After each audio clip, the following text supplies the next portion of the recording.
Good afternoon, everybody. Welcome back to the National Oval Racing Association. This is going to be the final race here of the next Gen Cup here with these guys here for 2024. Right now, we are taking a look at Jacob Malone, who's currently qualified in that number 2 spot out there, as he is one of our playoff drivers here tonight. Stella for Beer Money Racing out there.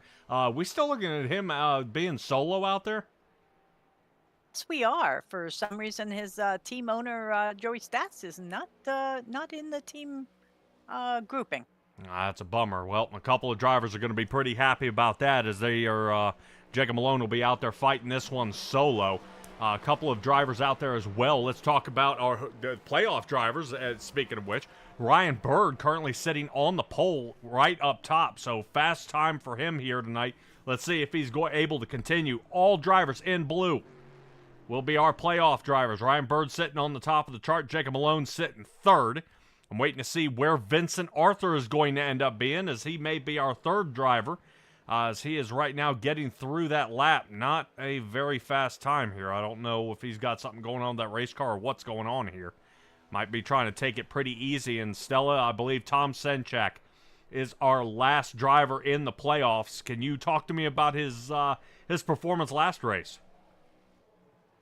Yeah, Tom Senchak ended up being several laps down. We only had 5 guys on the lead lap by the end of last race, and but even with that happening, they had such lead in the points that they still remained above that cutoff line and are here tonight in the chase. All right. Some drivers are deciding not to qualify. That looks like from everybody beyond the 12th position, so have no fear. We do have more than 12 drivers out here for the finale. I'll tell you, that would be a heartbreaker to see this one get kicked off so slow. I know playoffs do end up getting pretty tough out there for guys to end up showing up, but sponsors are watching. And Jay out there in the chat is one of our viewers. Appreciate you joining us here, buddy. I know we're a little late on getting the stream scheduled, but regardless, you are still always the first one here and ready to go. Speaking of ready to go, let's take a look at what our race info is here for tonight. While these drivers get stacked up out there and grid up, 187 laps is what we got in store for you guys tonight. Stages will be at 36 and 111. I'm sure that 111 mark to the 187 is going to be the nail biter, especially with the guys shooting through the dog leg. 60% fuel limit here tonight with 5 sets of tires hanging out down there in the pit. I have seen races won and lost here by tire strategy. So Fix That Up League, of course, no fast repairs. Jacob Gladelick will be out there. Hopefully he has a good night. All right, now, Stella, I am not currently seeing our Choose Cone car. Unless Mr. Guileless will be running it here tonight in the number 3 Chevrolet, but we'll see if he grids out there on the track. Right now, it does give us about 92 degrees out there on the track temperature, so we'll see if that's going to hold. I don't see that working out too hot there. Right now, Dylan Banks out there doing a shout-out for the military vets. He's thanking everybody for their service. And Jay out there says the truck finale with these guys was a pretty good one. All right, let's go ahead and take a look at our starting grid here for tonight as we get this one underway. Ryan Bird and Ryan Patty. Patty just barely missing a couple of wins here the past 2 weeks. Boy, he would be ecstatic if he could have come away with one at the Roval or last week. Man, I would say it was taken away from him by our guy out there in the chat right now in the 48 machine. He'll be starting down about that 13th position, so we'll see how he does. Let's move on to row number 2, where Jacob Malone and the 69 machine starts third. Josh Conover will be fourth. Vincent Arthur looking to get some help from Conover, who missed the mark as well. Right now, the Flatline Motorsports guys are really populating the top 5, if not the top 10, as Vincent Arthur and Cody Height occupy row number 3. Brady Moats will be sitting 7th next to Kyle Rochelle. Rochelle looking to keep it clean here tonight, as the Milwaukee Machine and Late Apex Racing not looking too good, but we'll see how he does. Moving on to Thomas Walter, is sitting in sitting in 9th in the 57 machine. Brandon Dunford returning back in the number 1 Chevrolet. Let's see how he gets going. Matthew George, Adam Kulikowski are top 12 drivers. Moving on back to the rest of our field. Tom Senchak, look how far back this guy's starting. Horrible qualifying time. But that's going to move us to Dylan Banks, Tom Senchak, Cody Reeder, Aaron Krolick, Cody Eldred, Dakota Moniz, and Nick Gillis. Stella, we've seen a couple of guys that have been able to cut away a little bit here on the track and come up with a little something out there, but as we get under green, away we go.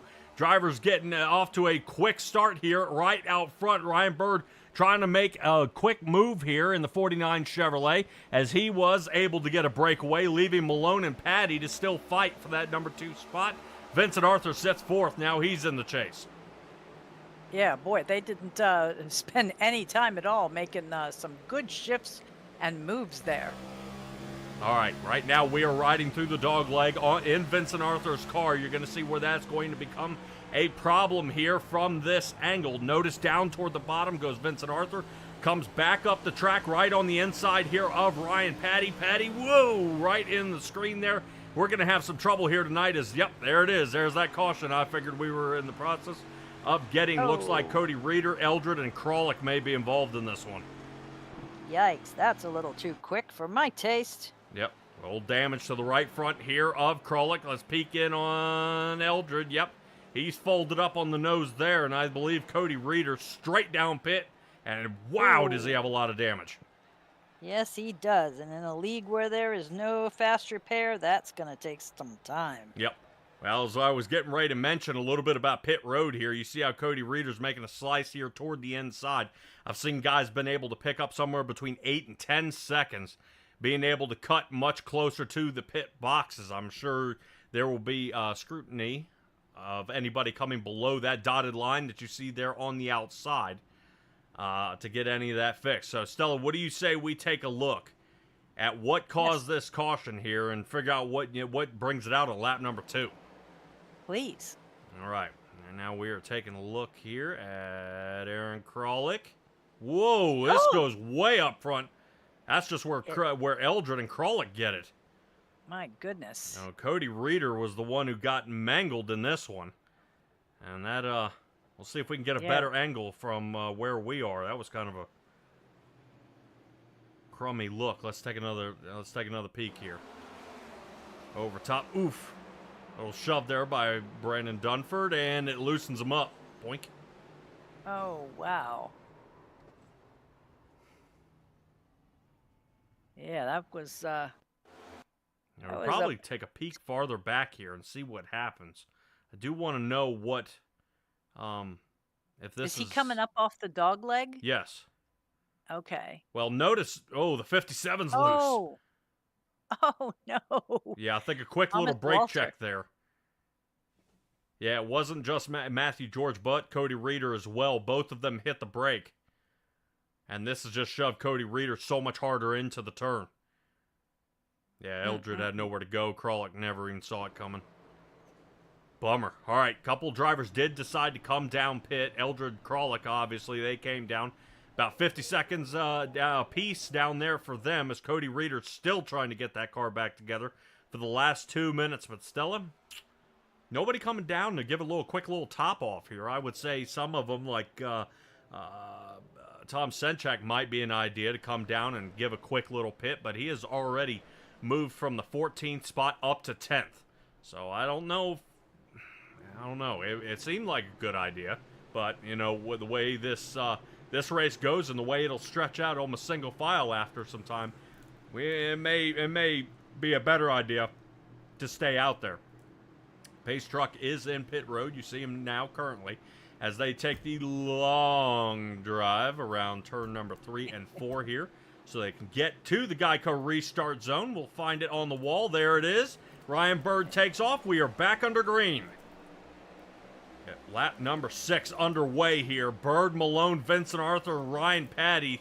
3 of our top 5 drivers out front. And speaking of top 5 here, Stella, at least this isn't only the top 5 that were on the lead lap. Oh, yes, that was pretty tough there at Martinsville last week, but that was a half-mile track, and hopefully this mile track will give them a little bit more time since Malone, hold it. He's got it. He's got it. Well, side by side there with Vincent Arthur. Looks like he pulled a little bit of the air off the side of his car, getting the 69 machine loose here.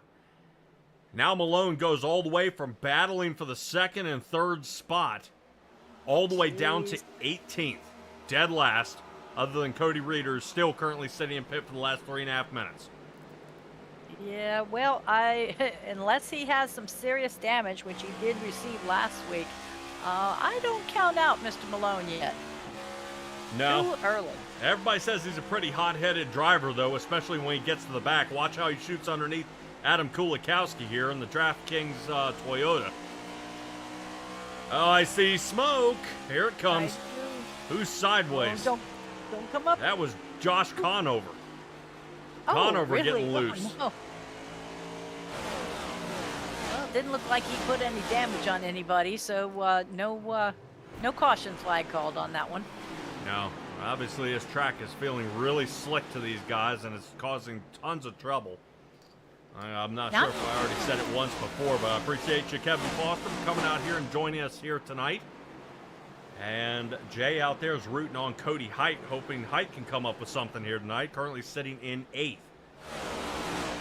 Yeah, now I'm kind of surprised that they're slipping around already. This track started even during practice at a 25% wear, so it should be rubbering up a little bit earlier than a track that's got no carryover at all from qualifying to grid. I agree. Let's take a look and see what happened to Josh Conover here, and maybe what got him loose. Not quite sure what slipped him up here. Whoop! Just came off the turn a little too loose there. Oh. Let's try to stick with Conover. Looks like he was able to stop and save it. Very good. And everybody took high line, and no harm, no foul. Yeah, moved on through. Unfortunately, this does put Conover at quite the disadvantage. About 6 seconds off pace now, so he drops all the way to the back as Malone has moved up to now 14th. A couple of guys are shuffling around. Nick Geilis taking a heavy cut through the dog leg, as he currently sits in the 11th spot. No can do. Looks like everything's still looking pretty solid out there. 4/10 down is Vincent Arthur from gaining the lead away from Ryan Bird, but Bird has been leading all laps here so far. Only 13, though, as we right now continue this race as they shoot past the illuminated cactus into turn number 1 and 2, and really, I see Vincent Arthur having a strong turn there. But he is unable to pull out and pull through to gain access any closer to Ryan Bird, and that is the turn through 1 and 2. Currently we're in 3, now rotating into 4, and across the start-finish line here. And then down onto the bottom. So Stella, we have talked before and how they kind of rotated it around as how they say 3 and 4, but normally back in the day they almost say they've rotated the start finish line instead of on that backstretch. They've moved the start finish line in between turn 1 and 2, or in between 3 and 4, more or less rotating around. See where it is, where it's sitting there. Then we go through the dog leg. Yeah, they went about 40 years without paving this track or doing any kind of renovations to the surface or the banking or anything like that. And then in 2011, they just went hog wild. They changed the banking, they moved the start-finish line, you name it. Gave it a good once-over paved job. But I'll tell you, that's what's causing some of these really crazy starts we see now. Yeah. Definitely a lot of trouble for some of the guys out there trying to make some sort of race out of this, though, as they shuffle around a little bit. Quick update on Cody Reeder. He was able to emerge from pits, but still is just not good enough. Back down in the pit road he goes. And another 2 minutes he sits in the box currently. So more trouble for the KPR Motorsports team, the Venku team out there with Cody Reeder, just nothing but trouble. Seeing that he has not been joined out here by Brian Jones or Dustin Kleba here tonight. So it looks like Reeder will be rolling with the Flatline Motorsports gang here tonight. Maybe come up with a little bit of strategy and Yeah, currently he's going to be sitting down in pit road now. So, Stella, right now, a couple of guys who have been trading it up a little bit. Notice how some of our pace has gone ahead and slowed down a little bit. And it's almost starting to, I would say, starting to plateau out a little bit. Ryan Burt's fastest lap was a 27 3/4, and now he's at a 28:13. So In only 18 laps. yeah, a decent amount of separation, but a driver like Jacob Malone, who's now fought up to 11th, 27.99 is his fastest, 28 1/4 is where he is now. So not as much fall off for Mr. Malone, but we also know him for driving the tires off these cars, and it's gonna be hard to say. But all right, Stella, let's poke one, and I'm sure you probably don't know the answer here. Nope. Our first stage is at lap 36, correct? Yes, it is. Okay, then we go from 36 all the way to 111. Yes. So we more than double it before the second stage. And then It almost seems like the stage would be around lap 50, lap 55. You know, kind of split it in half, then you take it to 111, and then we have a double length at the end. And yeah. that is not the case here. So they will have a short one and then almost two double lengths. Yeah. I'm wondering if after last week, if it had anything to do with it, trying to keep these guys bunched up, trying to keep people on the lead lap, not to have them cautioned out. if we can, if we get it all together, and then almost have a restart once everybody's figured out how they're going to run the track, and then 36 we kind of start all over again. Yep. All right, now we sit with Brandon Dunford here, who's currently sitting in 9th as Brady Motes and Matthew George look like their battle is finally completed. Both of those were previous playoff drivers, but fortunately they race for the same team out there. Dylan Banks has fought himself up to 6th. Stella, he has been the upset here during the playoffs, and you want to talk about guys who want the win and in. That was not an option here this last clutch of races. No, it sure wasn't. With Banks taking both Homestead and Martinsville, it took any driver in the playoffs, that like you say, winning you're in, off the table. So spoiler alert is his new middle name. All right, well, the one who got spoiled the most out there was Ryan Patty. It will look like he had the he had it. Ryan Patty almost had the Roval, and then he almost won at Homestead. I believe he also placed 3rd at Martinsville, did he not? In Martinsville, it was 4th. No, 4th. Bird or Patty? Patty. No. Banks, Krolick, Eldred, Bird at Martinsville. I know Bird needed to have a solid finish as he is currently coming down pit road now. We are under caution. I didn't announce it immediately because I was hoping it was a fluke, but Nick Geilis was involved. Oh. So lap number 23, Geilis gets mangled up here. Let's see what happens. Top side here, following behind Conover. Oof. Oh, Lord. Wow, and the 57 machine of Thomas Walter gets it too. And looks like a blown engine. Again. Walter's been having a run of yucky luck, I'll tell you. Yeah, Thomas Walter will be heading down into pit. We'll kind of see what is going on with his race car out there. Ouch. Well, at least he can see. Yeah, but he's got a broken toe link and the fender's coming off. It is as we speak. All right, well. In pit road, Thomas Walter B in there. With that kind of damage, he's definitely looking at a meatball flag, so he'll be down there for quite some time. Adam Kulikowski working his way on down pit road here. Oddly enough, our top 7 drivers have yet to pit. Very true. Interesting. All right, so Mr. Bird going ahead and coming on down. Everybody else, there's your choose cone. Ah, This time, okay. literally a cone. And you still don't hit it, guys. And what happens if you hit it? Atta And girl, now you're getting it, and I guarantee you will get an answer down there in Flatline Motorsports when you return. All well, right. I was What's just that? thinking. Yeah, I was just thinking. I mean, one, will it reset? Two, if say the first person hits it, what did the other guys do? Chase the cone around to try to get on the low side of it? Interesting. And if you hit it, you have an EOL, so it's not a good thing to hit it. But I was just wondering, what the ramifications were for everybody behind you. Yeah.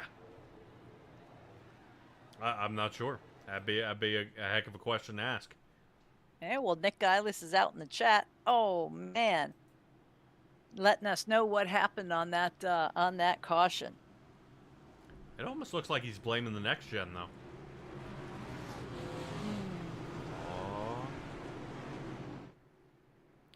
So pace truck lights are off. Stella, the points have been leveled out here for the final race. So, what does that mean for our drivers out here? Well, it basically means that it doesn't matter how many stages you've won in the past. It doesn't matter how many races you've won in the past. Everybody's starting. Your top 4 finalists all have an even slate. So whoever finishes highest tonight is going to be our championship winner. Even if they do not win the race. If you are the highest, and even if you're in 5th, that's still a heck of a run. Yes. And you have to make it happen. So Vincent Arthur does have the lead. And I believe we are right back under caution. As I think Dakota Moniz looks like he gets turned around out there. Yep, that's him. Oh. So the 05 Chevrolet that finally returns back to the National Oval Racing Association here ends up getting caught up in a lap 28 caution. I don't know if it collected Cody Eldred or Aaron Krolick, but it looked like something happened out there. I don't know. Krolick looks like he's got some damage to the nose, but he ended up with some damage earlier. We're hoping he just sidestepped it here. Yeah. Ooh. Ouch. Yeah. All right, let's see what caused the maiming. Over the top, here we are, Dakota Moniz. He already has a dented front end. Oh, hello. Conover.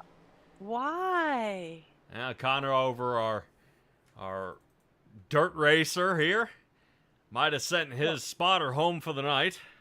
He was throwing some shade, not just dirt. I mean, heavens. That was a hard shot. It was. So we'll see if Conover has dealt with any damage as well.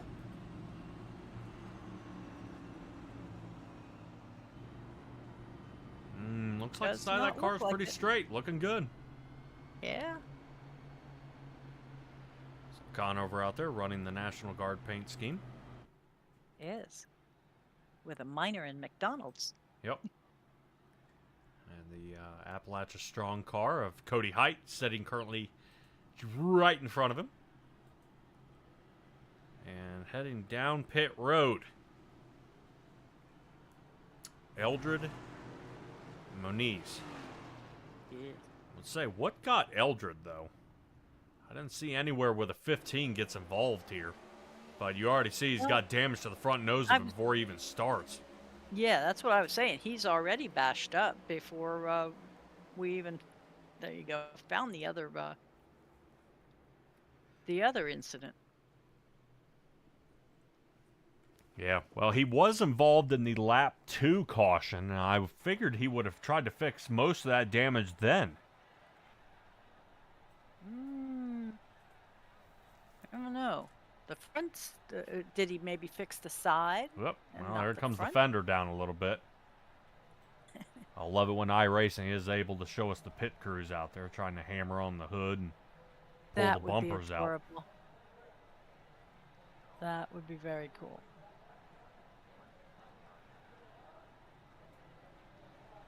All right, so they're saying Cody Eldred have 5 minutes from the first wreck. That's probably enough to get rid of the meatball. The rest of this would be optional repairs. And you can see he's got damage even down that left side there. Yeah, that's what I was wondering. Did he just fix that? Ooh, there was a little fix in the front. Yep. So the bumper getting pulled out now. But unfortunately, this is going to put him a handful of laps down, though, I believe. Yep, Cody Eldred, he's on the move. Okay. That car's looking a heck of a lot better, at least bumper-wise. Looks like Krolick's headed out, too. Yep, Krolick's got to hurry up.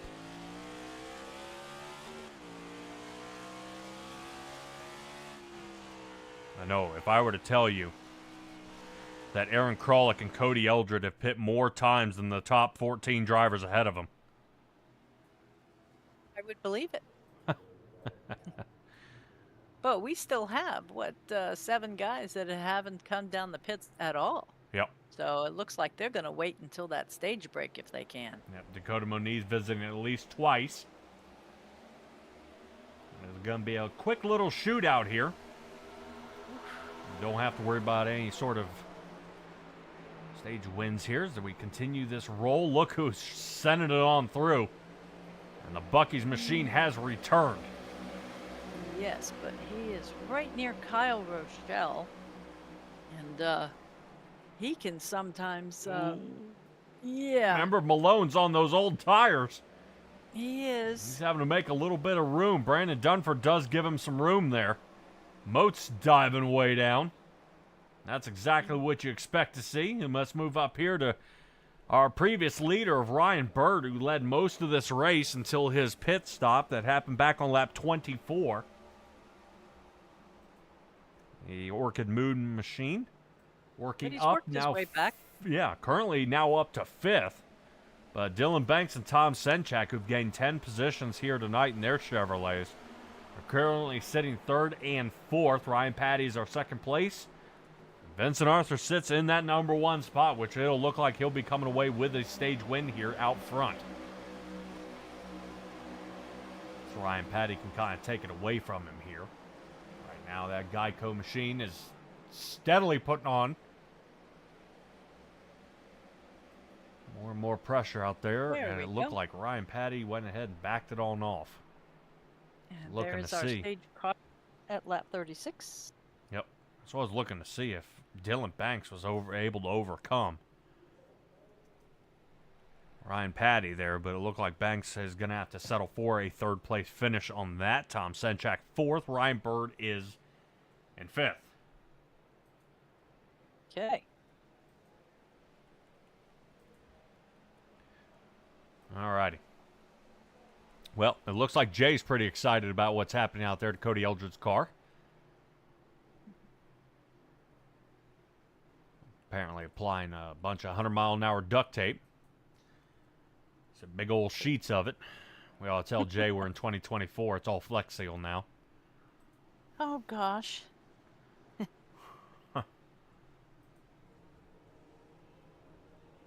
Is that so if they run off into the infield lake or something, they could still float?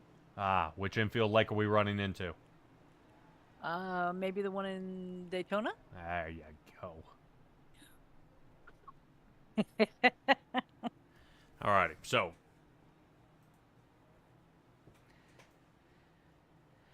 pit road's starting to heat up here. I hope so. Yep, Ryan Patty doing the right thing toward the outside. Jacob Malone, he's now in the box. 4 tires and fuel to help that 69 machine out. I'll be super happy about that. Josh Conover with a extremely fast pit stop time. This will be his 2nd time visiting pit road. First time it looked like he got tires. This time it's a fuel and go, so up to 5th place here for Conover. And that is before the choose cone. Nice jump. Yeah, I didn't mean to allude anything about being near Kyle Rochelle before I kind of got cut off in the excitement. But no, I was just saying he can get caught up in some messes just by driving out there on the track. He for kind of like Foster, it was magnet for dings and dents. Yeah, I agree. All right, Cody Eldred revisiting back down pit road to get some more of this damage fixed here.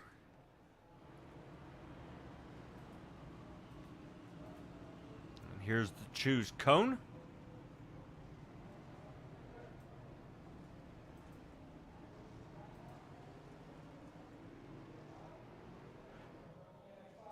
All right.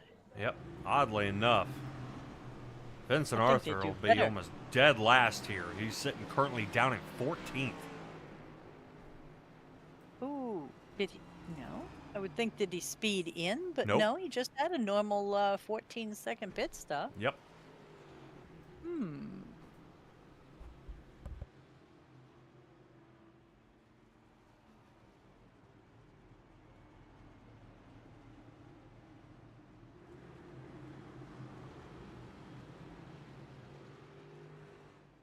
So now I'm kind of curious. Did we have any not drive-throughs, lucky dogs with any of these? Because I'm still looking at Thomas Walter being like 15 laps down.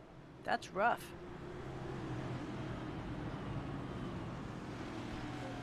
Yeah, that way it is. Pretty tough here, especially from the back. So we'll see. See if these guys can hold on here. All right. Stella Cody Eldred looking pretty good out there. Excellent. Yep. I believe Chase Elliott would be proud of that paint scheme now. Yeah, I saw Brady Motes take a really good tag to the wall earlier, just in the running, and kind of curious. Hasn't had a terrible. I mean, he was able to get it all taken care of, I guess, in his little 39-second stop, and here he is back up in third again. Yep. All right, we're riding here with Dylan Banks. Yeah, that's the separation here from the dog leg. They say you don't gain anything, but look at what Tom Senchak just did. Senchak able to move up front.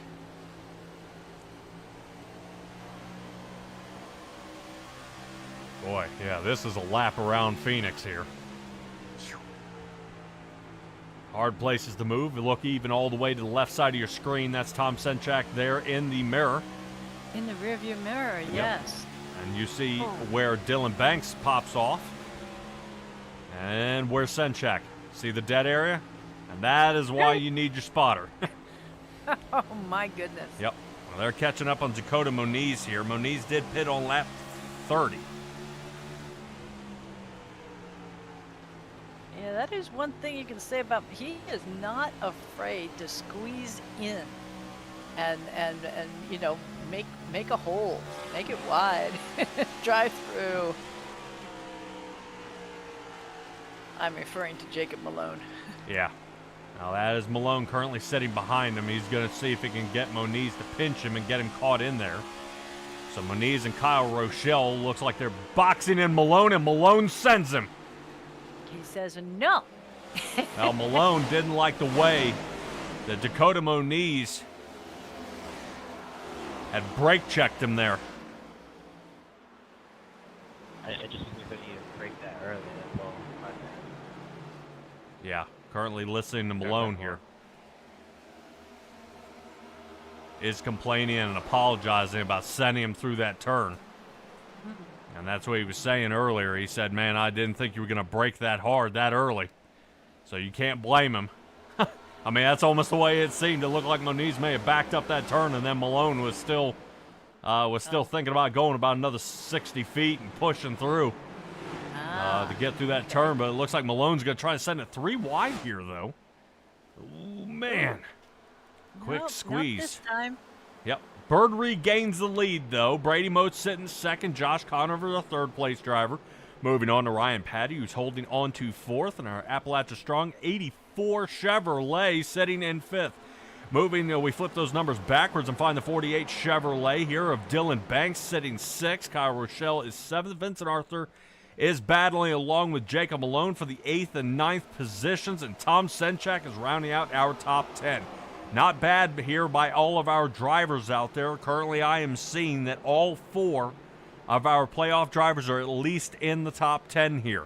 We get back under green. Couple of slip-ups out there, as we saw about 7 laps ago, that Jacob Malone got into the back out there of Dakota Moniz. Moniz is shuffled down to 12th, but will the damage on Jacob Malone's machine cause him more and more trouble here tonight, as he is unable to get any sort of speed out of that Bucky's machine? Wow! Kyle Rochelle deciding to change lines here to the outside, and now here it comes. We might have a top view here of right now Kyle Rochelle probably in the worst spot, as we are almost 3-4 wide there, as Vincent Arthur's down on the bottom. My goodness. Now, tell me how in the world Jacob Malone and Vincent Arthur all got around Kyle Rochelle there. And Vincent Arthur looks like he's getting loose. He sure did. He fishtailed there or something fierce, but managed to hold it and is back up on the track in place. Yeah, not bad here as they continue rolling through. Right now, Jacob Malone pretty happy with his gains here so far. Hated that he marched back so soon in the run, but he is still charging forward. Remember, he only took a pit stop during that stage caution, so he may be one of those drivers that's going to have an extra set of tires toward the end of the race. Let me tell you, right now, I think there's an entire team that has their crosshairs out there on that Bucky's machine, and they are not going to be happy if that one-man crew, who's been kind of all by himself all season, is able to beat about an 8-man crew of Flatline Motorsports. Yeah, that's I don't know how he does it, but luckily this is not a track where you need 14 guys in a line to draft, but it sure would be helpful if you had somebody that was not in the playoffs that could kind of give you a little buffer room between some of these other fellas. Well, the business decisions here over the past few weeks have definitely caused a few eyebrows to raise out there of how in the world guys are or not getting their positions, or being able to fight into a different position or increase their lead in the playoffs. Leave it there. But that is nor here nor there. This is the race, and this is where it's all going to count. We get lap number 52 underway here. Currently sitting on top of Tom Senchak in the 26 Chevrolet. We're chasing behind Jacob Malone, who seems to have slowed his line a little bit here.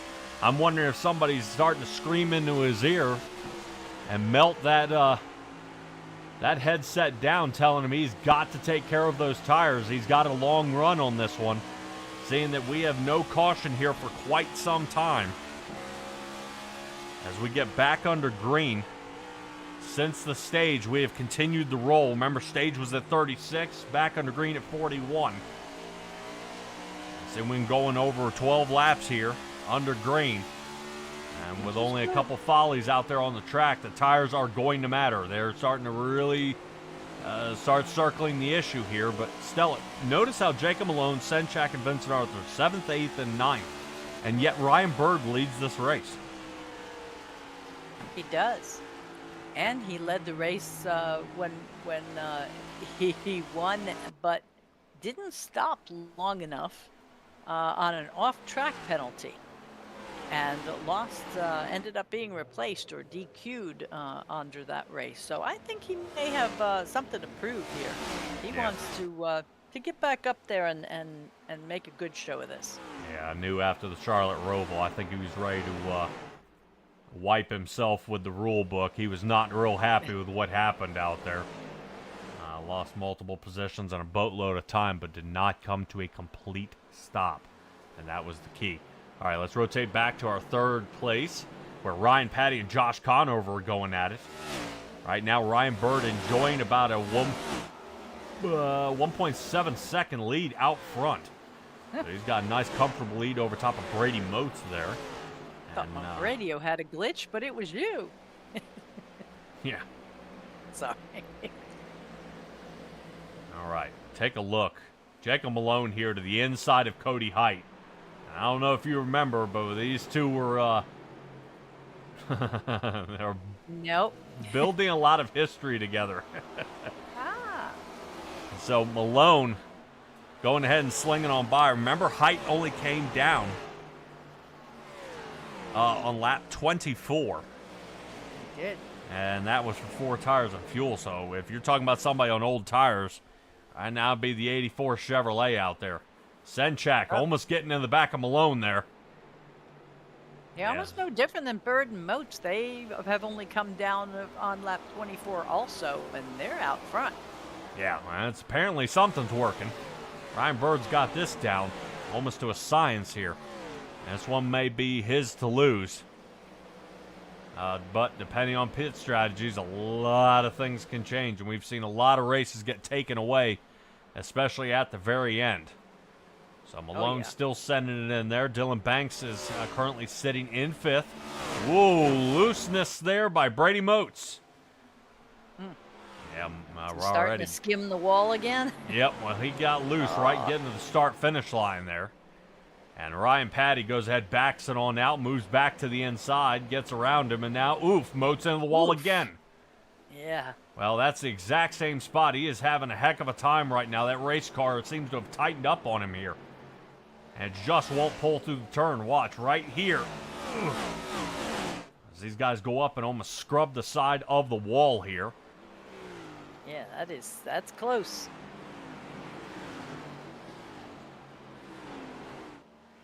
Almost 1/3 of the race complete here. A few cautions have happened here tonight. One quickly on lap number 2, another one on 23, and another on 28.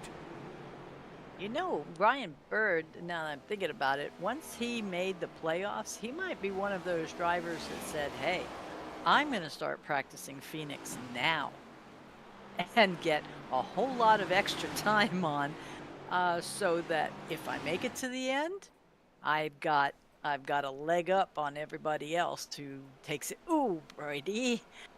Sorry. Yeah, you're keeping an eye on that. Look at our 3 playoff drivers, 3 wide coming across the line. Yep. Right now, Vincent Arthur was trying to squeeze it dead center. Now Vincent Arthur decides to take the bottom. Senchak is the one who gets out of there. He moves up to 6th, leaving Arthur and Malone side by side. Yeah, I can assure you the Wake Up Narcolepsy car is getting real tired of that Bucky's machine being to either side of him or behind him is where he would prefer him. But right now he's working on it. Looks to the inside here for Vincent Arthur. He's got it down on the bottom. Yeah, he's just mad he won't share his beaver nuggets. Yeah, yeah, right now, great battling out here. You notice how Tom Senchak is starting to apply a little pressure to Brady Moats. Hopefully somebody's radioed up here to Tom Senchak, to Brady Moats right now. Feels like he's driving a roller coaster out there. That thing is not coming off the rails. It's taking a straight line into the wall. Oh. Yeah, I wasn't quite sure whether I saw Josh Conover kind of make a little skid there on the wall also. So maybe the two of them are hanging out together.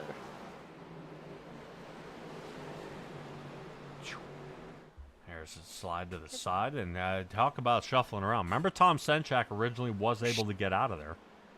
Yeah. Malone has gotten around Senchak now. But is he sacrificing his tires to do this?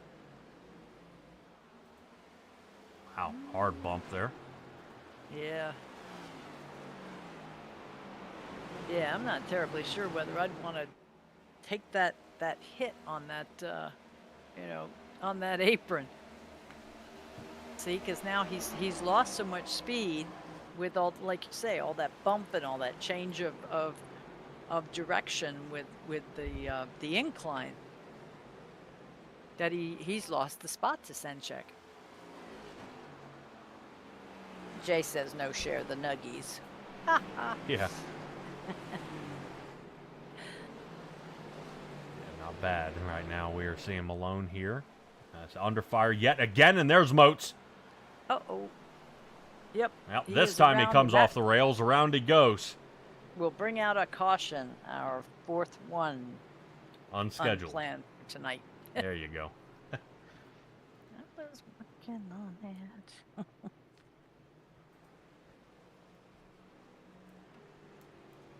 Right. Well, looks like we made it 30 laps. Under green. I know. Right. I would right now love to be floating out there wondering what the crew chiefs are saying, and they're doing exactly what I'm thinking. Pit road. Oh Yep, yeah, wholesale. Let's go ahead and try to throw the tires on. Let's get this back flat and do it again.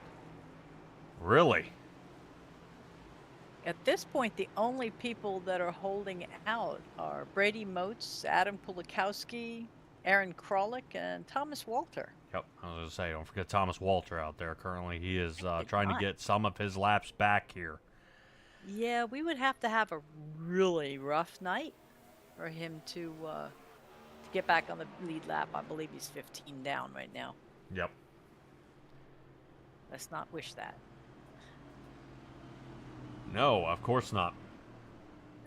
But I would say, everybody try to squeeze out an extra lap here for Brady Moats and Adam Kulikowski.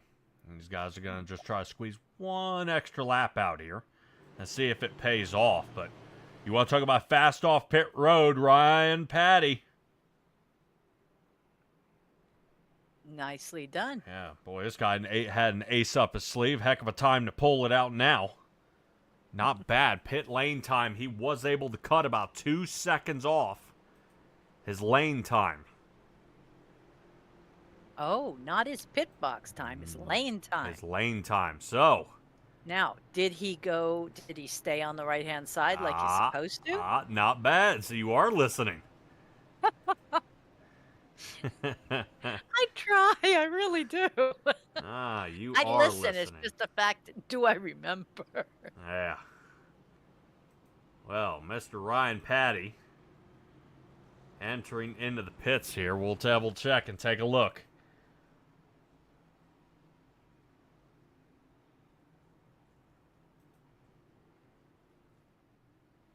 AJ squared away. That's good, actually. Yeah, I want to double check as he finishes his pit stop here. Does he go straight or does he swing to the right and continue out? Wow, what a plant and go. That's where he got him. Now, that's not a speeding out of exit, right? No. Good deal. Okay. Holy cow. Did you see him? When they set those tires down, did he take off? What an excellent pull there.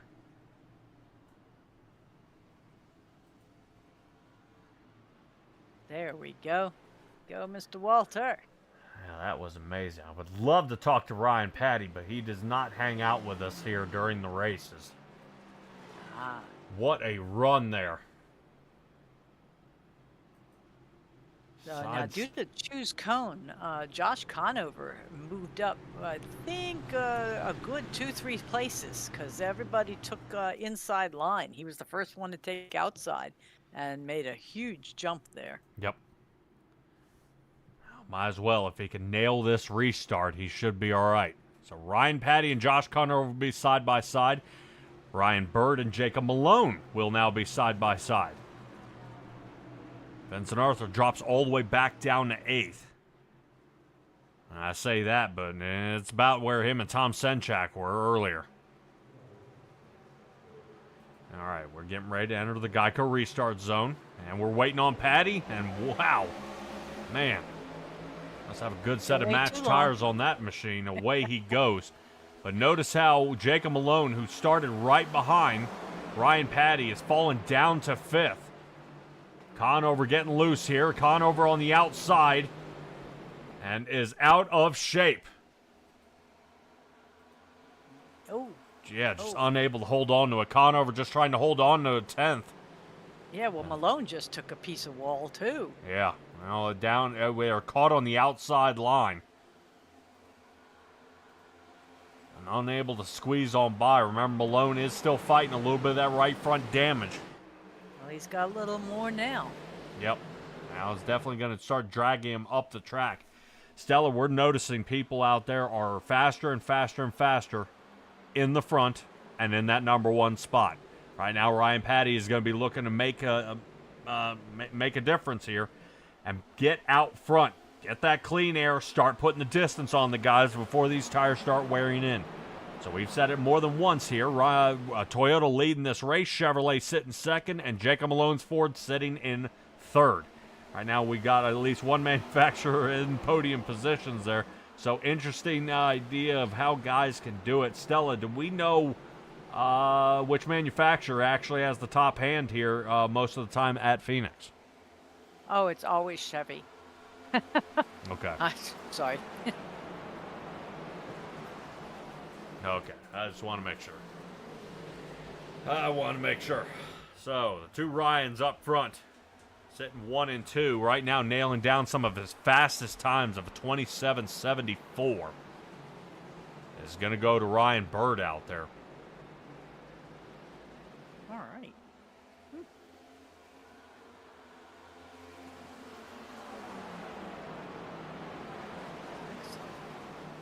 So we do still have 2 fellas that look like they will be our spotters for this evening, hanging out in the pits. That'd be Nick Giles, Cody Reeder. I don't know if Cody will end up trying to come back out again, but he is still in the pits, maybe getting some work done.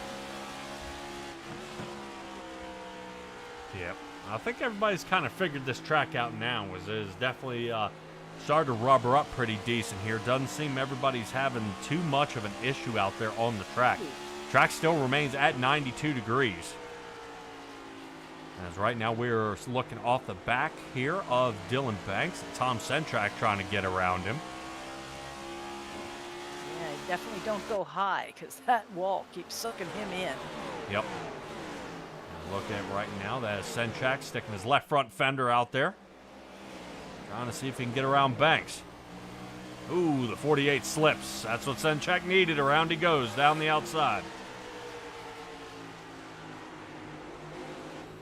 And I was watching Ryan Bird was, oh, how cool is that? Yep.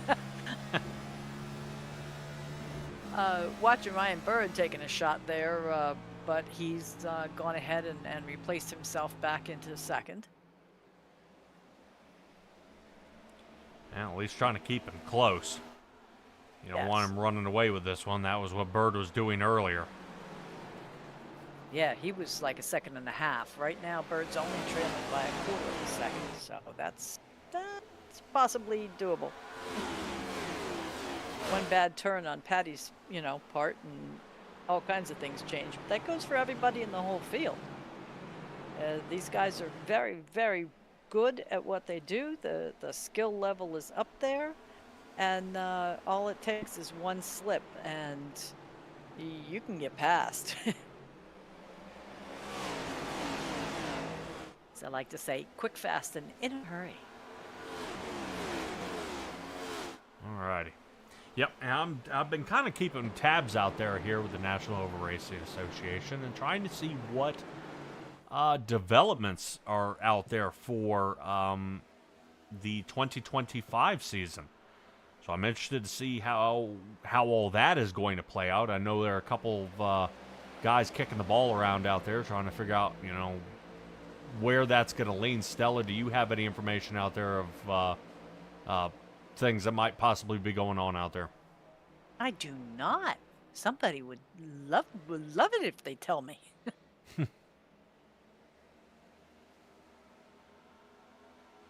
Maybe I should go investigate.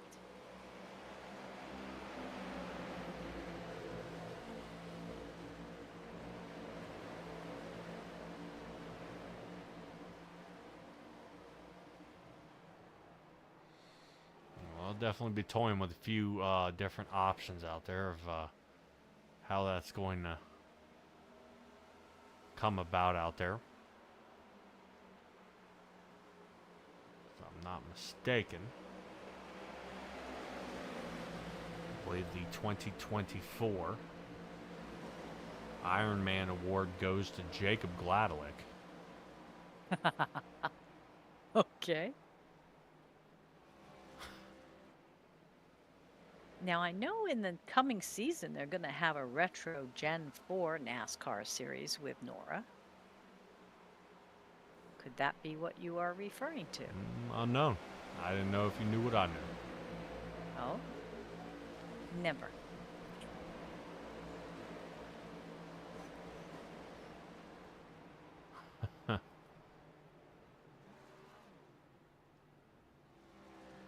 Ah. Let's see. Nick Gillis is updating you with some goodies. Oh, yeah? Yeah.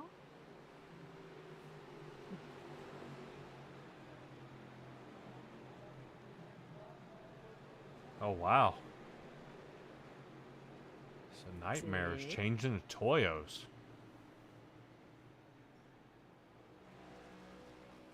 Stella, we are been under caution here. On lap 84. Do we know why? Well, Mr. Moats here seems to be the one heading down pit road. Oh, no. He was the one in the middle of the 66 caution.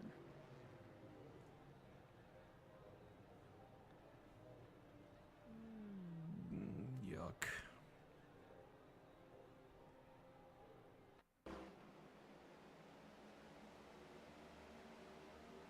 Yep, a little nudge off the paint there. Think. Oh.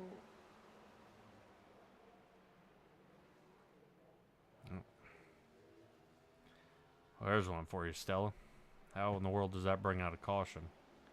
It's off the racing surface. No cars Yeah. around. Didn't go backwards. Maybe because he did a donut, it's considered reckless? I don't know. Because iRacing kind of frowns upon that. Well, we can definitely take it a step further here. Even when you think the race is over. He spins. Now, notice the shadow right there.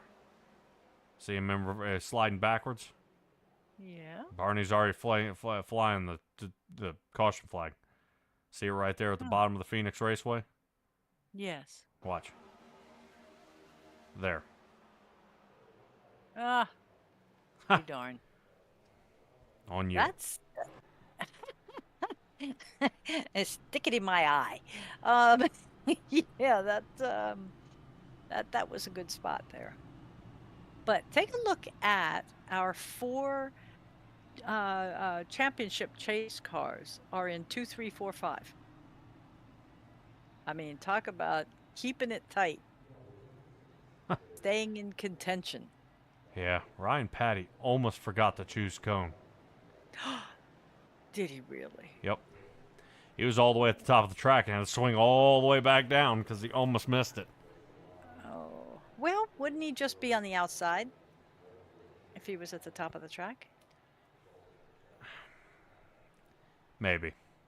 Okay. I would probably say no. No? No. You gotta be in the choose cone area. That's like saying if you glitch and you're in the stands, does that mean you're on the outside? Yeah. No, I wasn't going there. But I was just thinking, as long as you're on the high side of the cone, you're on the outside lane. All right.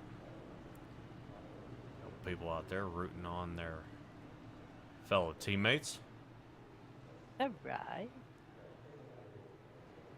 Cody Height doing a couple of different things. Cody Height breaking 300 total subscribers out there.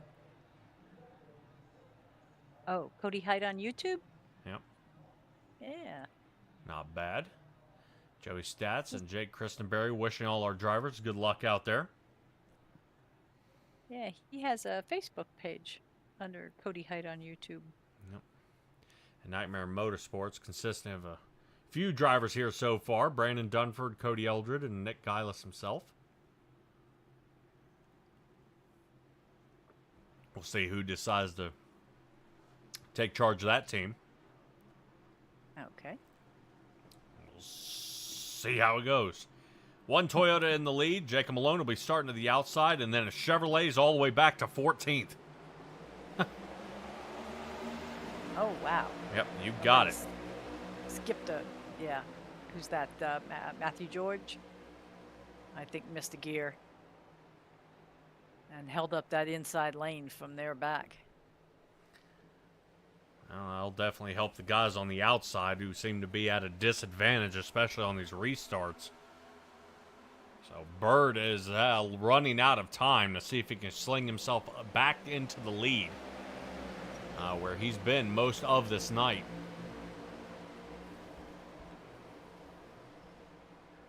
More and more trouble between these two. And speaking of trouble, No. yep, Rat. this one, I think Kyle Rochelle is around this time. He did not make it very far this time. No. No, he did not. All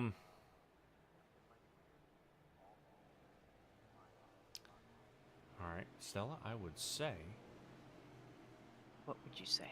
that Gilbert, I believe. Yep, Jack Gillis. Yeah. How long has Kyle Rochelle been off probation?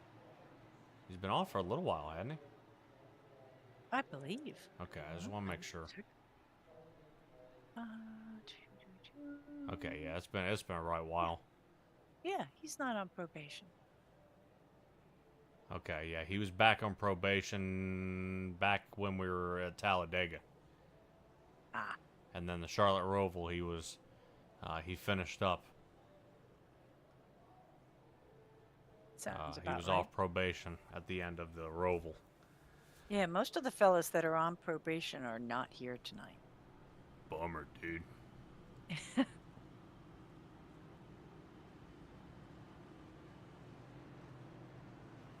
Including our choose cone driver.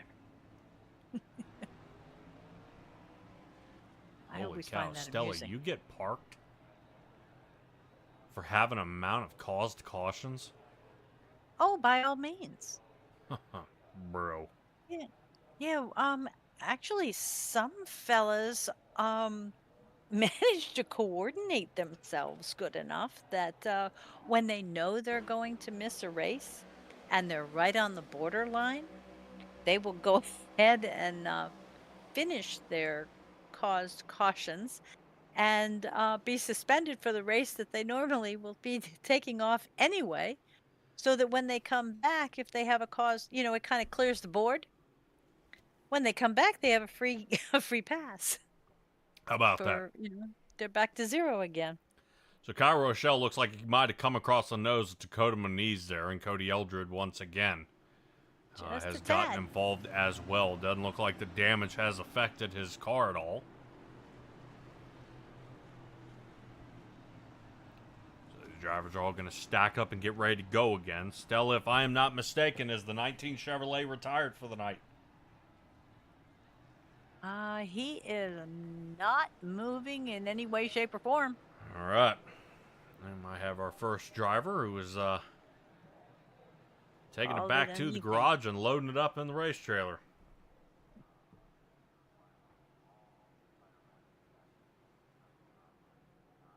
So we are slowly working our way up to our 111 stage caution. Perhaps that will be the next time we see Barney with his yellow flag. Yeah, that would be pretty nice. We'll see. That's easier said than done. I think the 49 of Ryan Bird out there has got to be scratching his head. What in the world has he done wrong?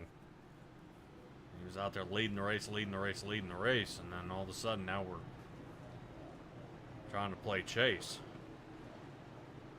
Yeah, but we still got a ways to go. We're like halfway. So it's kind of like Jacob Malone, who was absolutely dead last by lap 5. And here he is sitting in second now. So if I've got to fall back, I'd much rather do it earlier rather than later. But this is also a guy we've seen sling up 10 positions in a matter of 8 laps. Oh, yeah. I don't...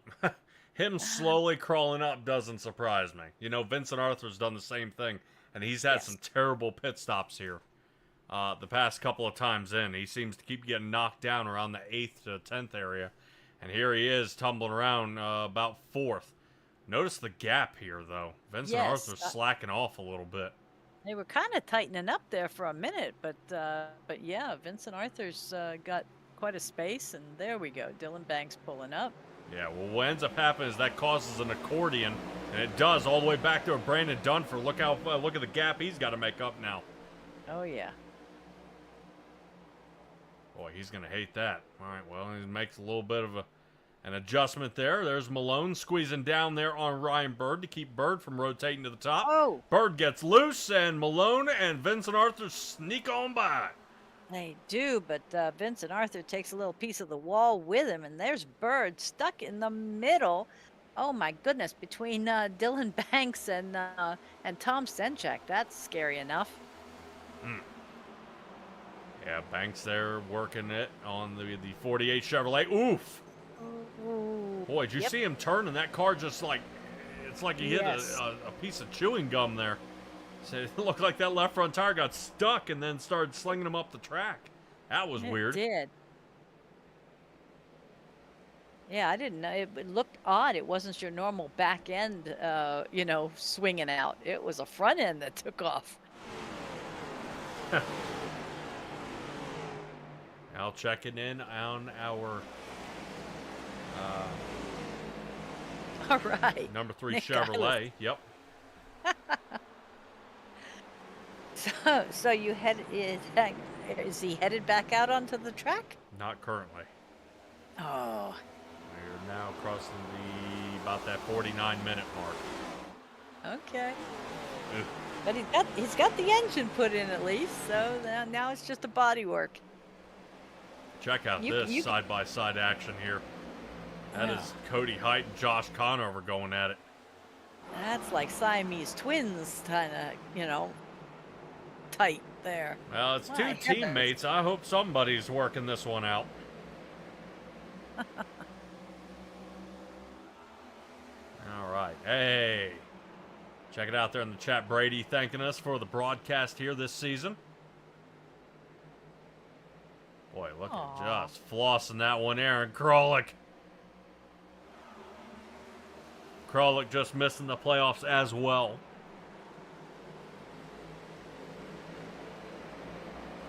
Was unfortunately eliminated. It's so harsh. Well, Krolick was placed 5th. I mean, he was close. I remember Ryan Bird was racing for his life to stay above that line. And now as we come up with about 11 laps left to go here for our stage.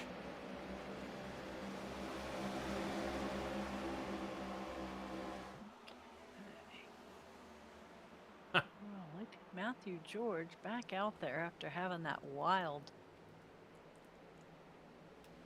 activity earlier in the race. That's good to see. Yep. Guylis is saying they put the engine in just to load it up into the trailer easier. Oh, no. That could be a possibility as you see Ryan Bird starting to get a little loose across the start-finish line. I think Guylis could really pull off an upset. He'd be able to go out there with the most amount of tires. He's only pit once here this race.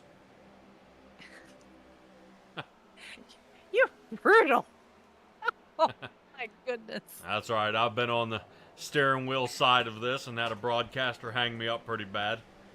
They all know it's in good fun. All right.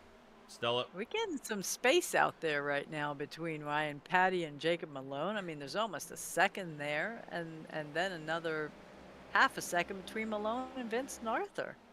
Goodness. Yep. Yeah, Malone losing a little bit more time there as he now creeps up around that 0.6 of a second, now 0.7 of a second mark.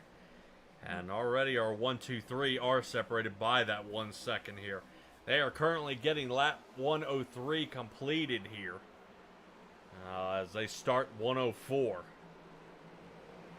So tough angles out here on the track of different drivers who have been up to the top, having great nights here.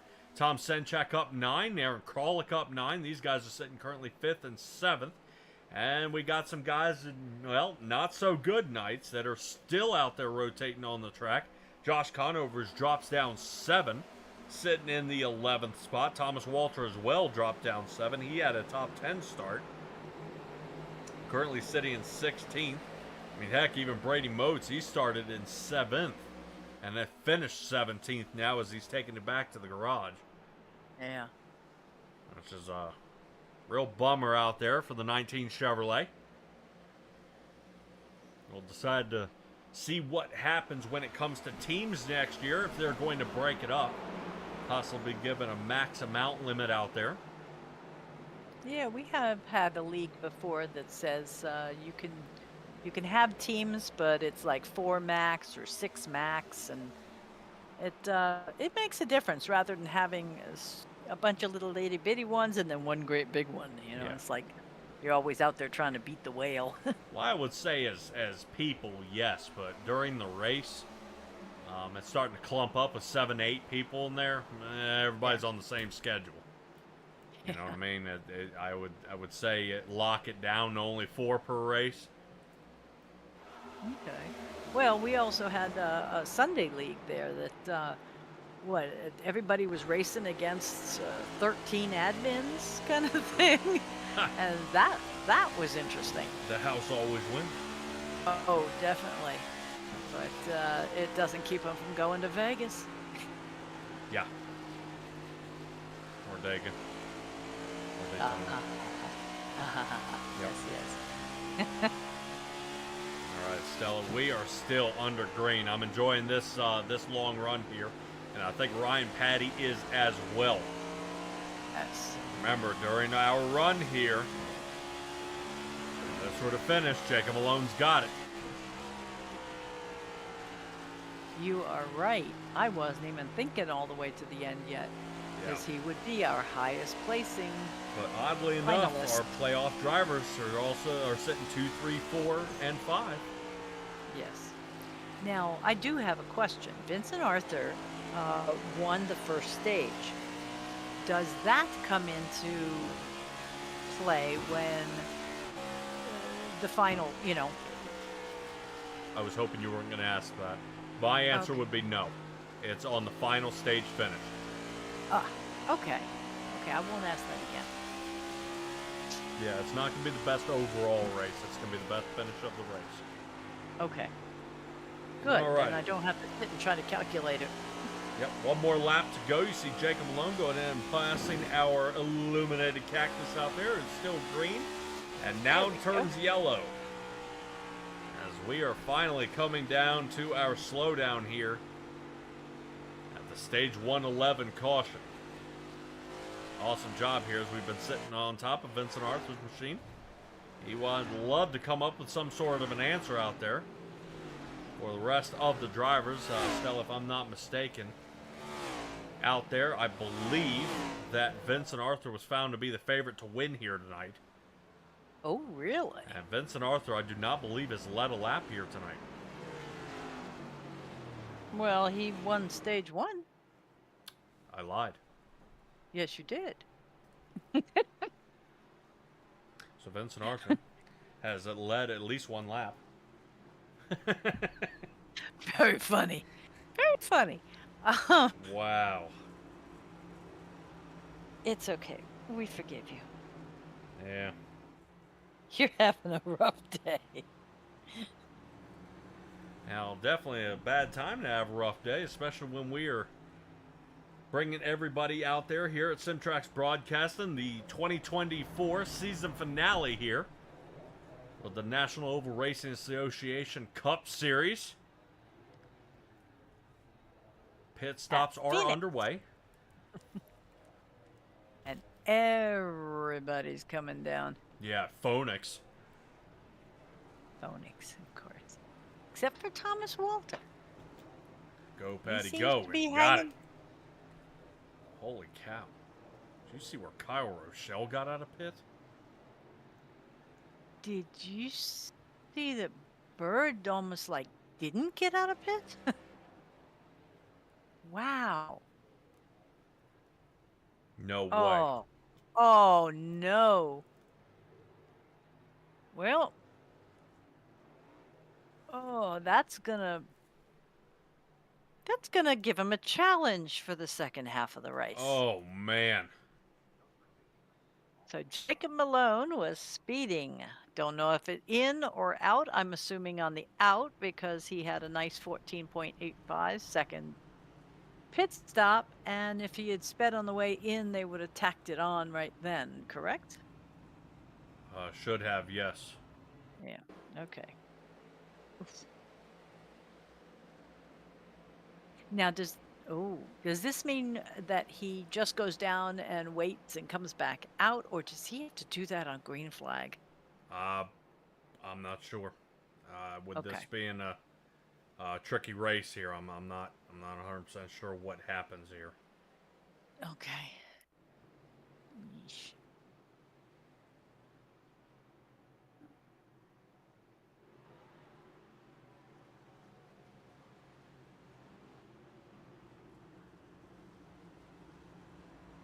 Boy, that'd have been messed up if he set him up right there.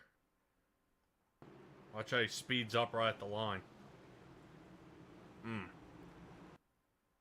If the speeding penalty was from Vincent Arthur rear-ending him here, I would definitely pitch a complaint on that one.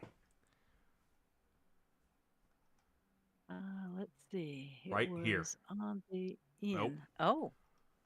I thought there was contact there. I thought it looked like he had hit him. No, I just kind of pressed the brakes.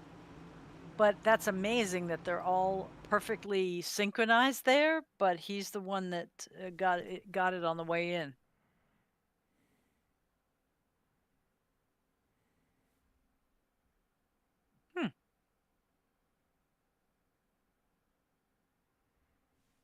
Impressive. And it's causing him to have an EOL, not a drive-through, not a hang out in the pits, anything. Well, He's going to have to start from 15th again. we've seen him overcome a lot here. When he was heading into the box. All right, well, we're back under green. Malone is going to have to really pull a rabbit out of his hat on this one. And the first person he's going to have to pass is Josh Conover. Uh-oh, we've got a problem up front. Hold on. Malone's going to try to send it here. Yep. Malone sends it through. But how far did he get before the caution was called? He'll be way back. He'll be way back. I just mean he was trying to pick up as many spots of guys checking up. Right. Before the caution flies. Right, because right now he's sitting in 8th. That's why I was wondering, will he get to keep the 8, or will it put him way, back further? I didn't know exactly when the caution came out, how far up he was. Because I like the fact he missed the wreck. But,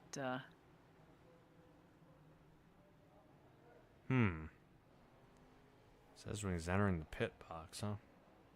Yeah. That's what I'm saying. They look like synchronized swimmers between him and Ryan Patty. But,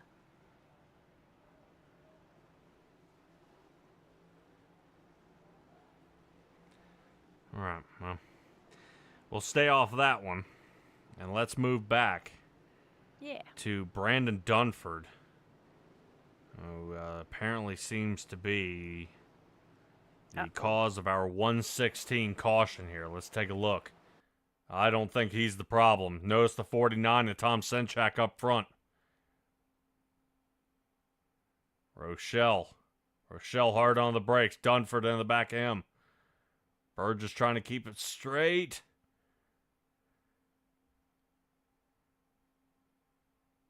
And there's the caution. Around he goes. Stella, if I were to tell you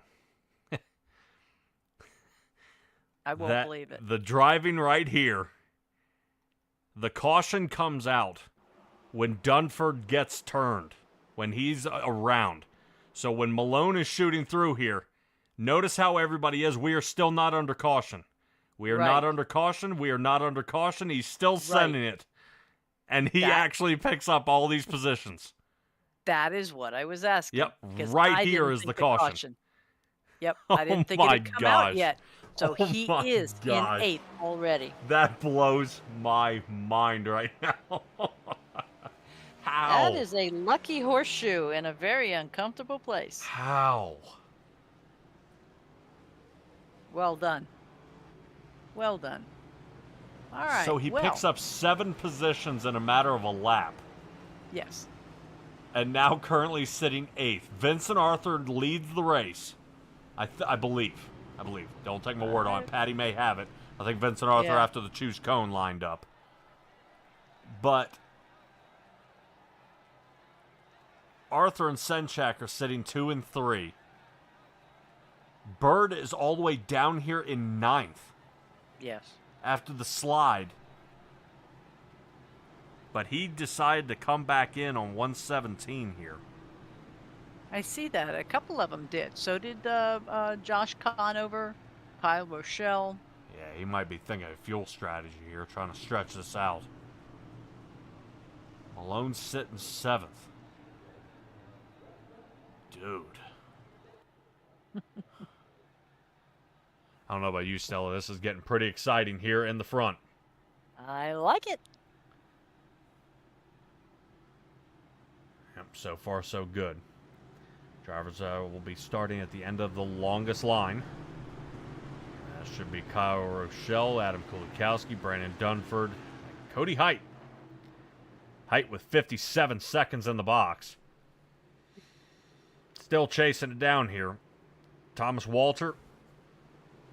I think he's only 11 down. Oh, not bad. Yep. Okay. Yeah, you said it would require a very bad night. Maybe just a little consistency, and he may be able to fight his way back up there. All right, let's see where Matthew George is. I want to see if we can take a ride along with him here. Ooh. A little late on the go.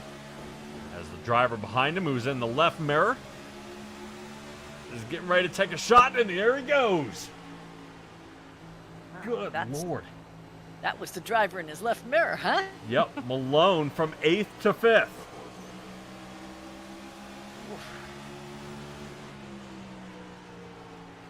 George into the wall. Ryan Bird now shoots underneath. Yep, he's going to take advantage of that one tiny mistake. Holy cow. Malone trying to shoot on by. Looks like he's getting blocked by Banks.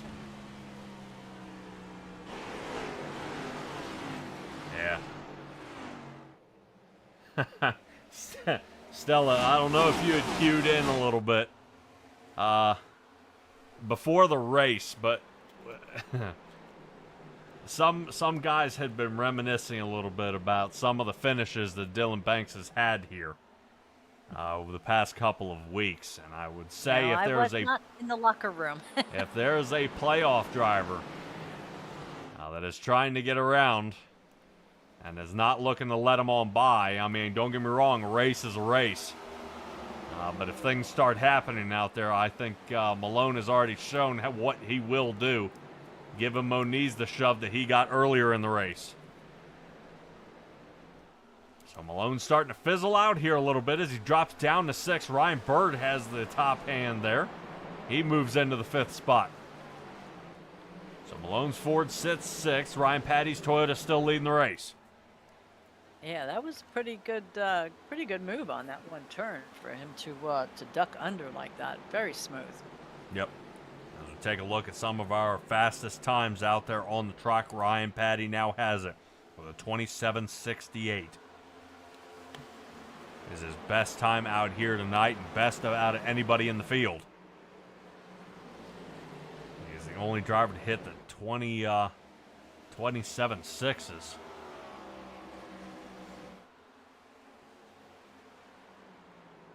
Yeah, Vincent Arthur's right up there, but got him by a couple hundredths or thousandths. Yeah. Two of them are kind of chasing each other a pretty good little bit there. Patty, Vincent Arthur, Tom Senchak sitting 3rd. And it looks like something has happened. Jacob Malone. Oh, straight into the pits. But And that we're looks not like a under drive-through. caution. Oh, drive-through penalty. No kidding. Well, back to 14th again.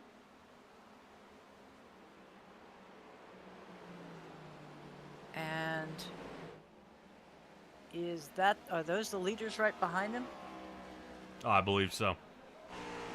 Yep. So Malone could use as a quick caution here, Yes. as he's going to be in trouble. Now, Stella, we've got somebody with a drive-through here. And I want to take a little peek. I know it's the only reason this is because this is a playoff driver. We'll keep our eyes on Malone here. I do want to know what would cause a drive-through. Was it a lane change? I don't see a lane change before the start-finish line. No, didn't pass anybody before the start finished. No lane change. I do know. Is he not allowed to go He's below? out there saying lane change on the last restart involving a drive-through. Oh, the last restart. Well, Hey, that there's which Mr. would be Harville. this one. This is Oh. the one we just saw. So I'm trying to see. He's currently behind George. Yeah, but if that were the case, then Bird would be serving a drive-through as well. Yeah. Notice how Bird's going down. Yeah.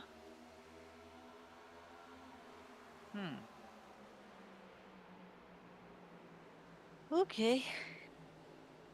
Well, Corey Harville is out there. You should have been on the track tonight. Caution. That's what he needed, and you wouldn't believe who it involves. Vincent Arthur's around. Oh my goodness. Another playoff driver. That's a first for Mr. Arthur tonight. So, lap 130. We are under the yellow flag again.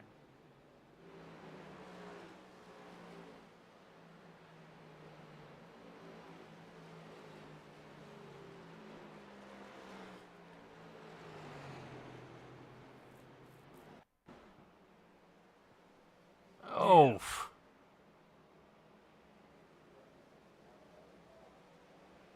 Good job by Vincent Arthur not putting it into the wall there.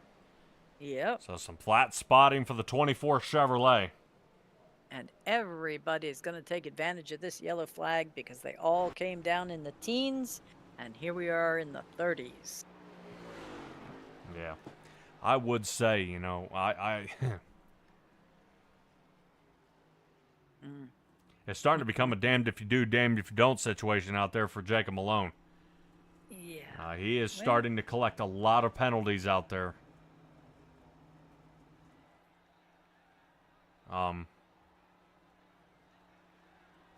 Especially like the speeding into his box. That was odd. No comment. Yeah, and then ended up with a lane change at the line. That seemed a little off as well, but race control's got it under control. And they are handling it. So 4 tires and fuel for Mr. Malone. Let's get to our leaders out here. Ryan Patty and Dylan Banks will be sitting 1 and 2. Ryan Bird sits 3rd.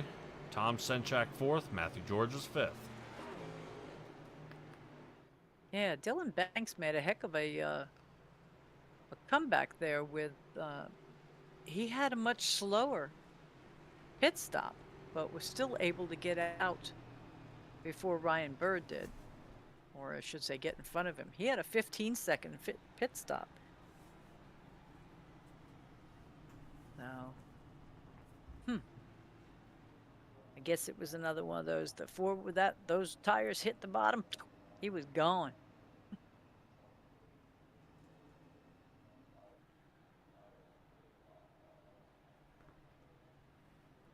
Juice Cone.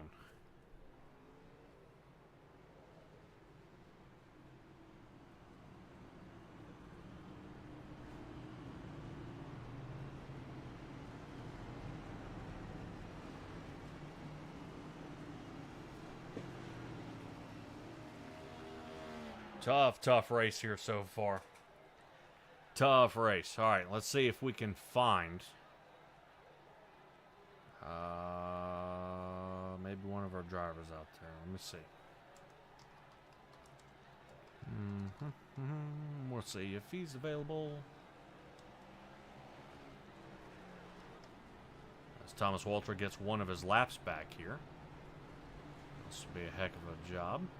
Pace truck lights are still on. And we'll see if we can get a quick little word in here. Ryan Patty, you got a copy? Hey, yeah, I got you. How you doing? All right, man. Well, how are you doing? You're out there in the lead. Hey, pretty smooth. Best place to be is clean air. So hopefully we can keep it out there and close the season out. Man, oh man, is it a lot easier out there in the front and getting the clean air to the nose of that car, or is it just tough no matter where you are out there on the track? I think clean air is definitely an advantage. It helps pin the nose and maybe save a little tire. So we'll try to do the best we can to keep it out front here on this restart, and hopefully we don't see too many cautions and we can just keep it there. All right, before you get to the Geico restart zone, Dylan Banks will be on the outside. Any concerns? Oh, I mean, there's a lot of fast guys here, always playing defense and just trying to keep out front any way I can. All right, good luck to you as your shootout out of pit road shows us what you can do on that clutch. Let her rip, buddy. Thank you, sir. All right, everybody, Ryan Patty. Hanging in there. Yep, off to the races. In the start he goes. Good run there. Not bad. As Ryan Patty takes off to get this race back underway. And look who's good back in the mix. Oh, yeah. Malone is up to 5th, now 6th. Yeah, he was 8th at this restart. So. Now, hopefully, he doesn't have to serve another drive-through here as he's picking them up by the handfuls here. Remember, he does not have to win the race. He just has to be the highest place finisher. Ryan Bird is going to be his target. Currently sitting in 3rd. Hopping out of the way is Josh Conover as Vincent Arthur now moves up to 8th. I don't know about you, Stella. Pretty impressive when drivers can go ahead and almost choose at will the speed at which they can put on this field and pass these guys the way they do. Yes, that's always been my curiosity. Where are they hiding the nitrous bottle? Yep. I knew earlier here in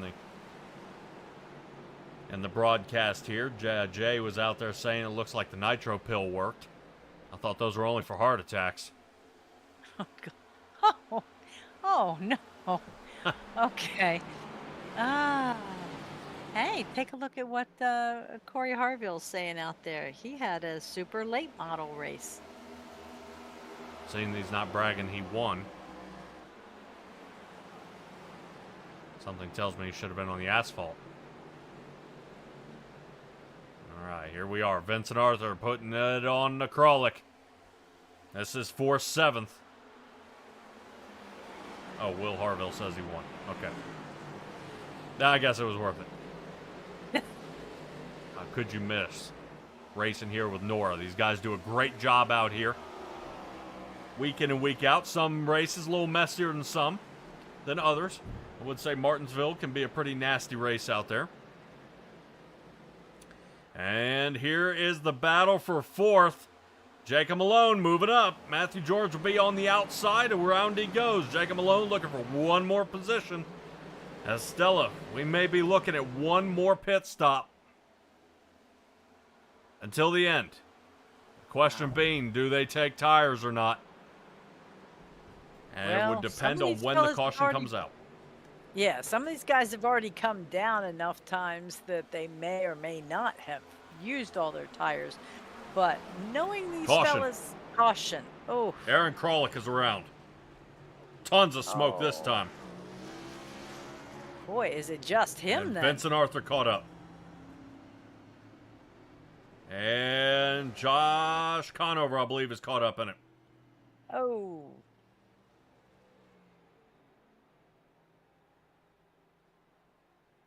So, lap 141. And we'll see if Josh Conover ends up in the young car care center, as trouble has continued here, waiting for the smoke to clear out before everybody can find that new truck. Has been around this track a few times here. Aaron Kralik being the first one in some trouble here. Let's take a look. Aaron Kralik and Vincent Arthur going at it. Oop. Oh. Oop. Blink, blink. Double tap. Oh! Yeah, it was Yeah, Conover Josh doing everything Conover. he could trying to save the race car, but as soon as it went back up the track, it snapped Yeah, him on around. Something tells me we got too many incident points here. It hit hard, too. Yeesh. You know, this track is actually cooling off as the day is going along. We're down to like 87, 88 degrees now.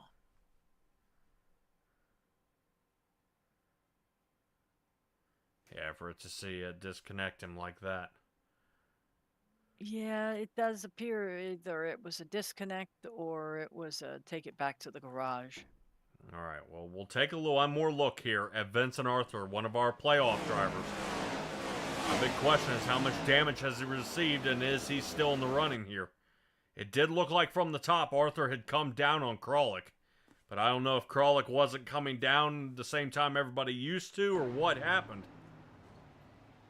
Ouch. I think that was Eldred in the wall. Yep. He's been battling all race to get that thing fixed.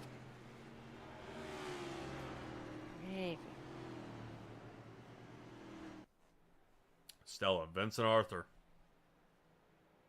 Last two cautions he was involved in. But is still mobile. Really? Came down pit road for a fuel and go to double check and make sure everything's okay. Vincent Arthur's back on the track here. Okay. 5 visits down pit road for Vincent Arthur. I'm sure he's looking at least another set of tires hanging out in the pit box. Now our top 8 did not come down on this caution. No, I wouldn't have either. Now is not the time. Maybe if it were 10 to 15 laps later, then yes. Gotcha. I would have definitely come down. But absolutely not right now. This isn't it. So Ryan Bird right now is in the lucky seat. He'll be starting on the inside of row number 2. And Jacob Malone will be to his outside. Closest playoff drivers sit all the way back in the 7th and 8th positions. There with Tom Senchak and Vincent Arthur.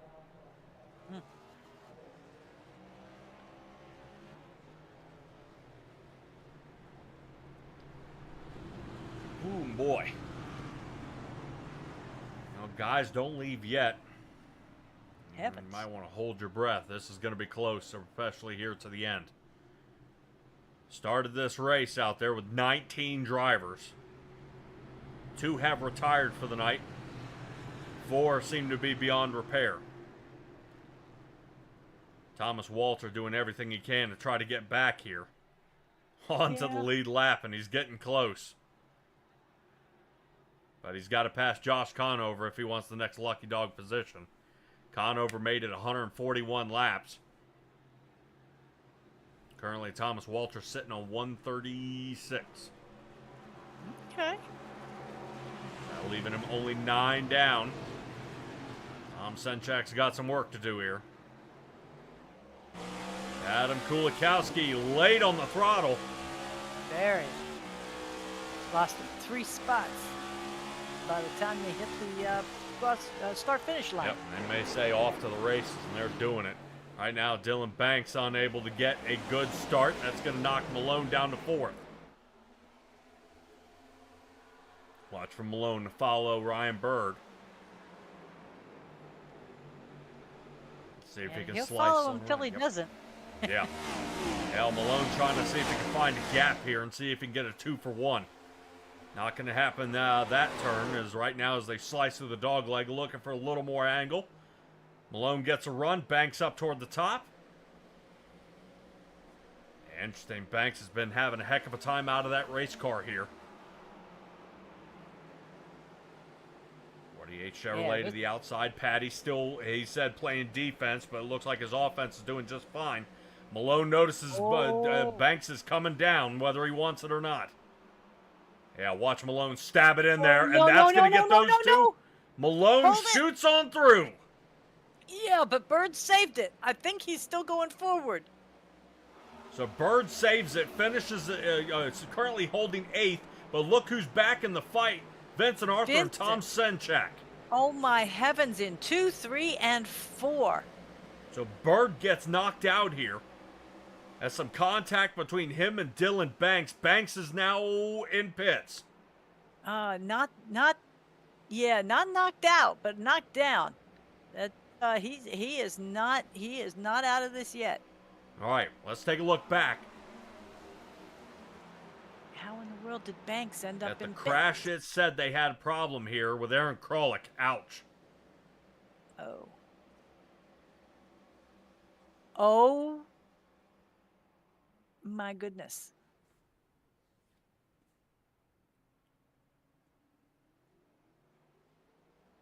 Alrighty. Yeah, that's frustration here. Yes, but that is not a caution. No. I would want to know what is Krolick doing here.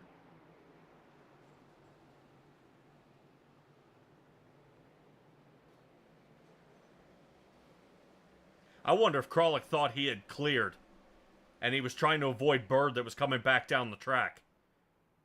Oh. Oh, my.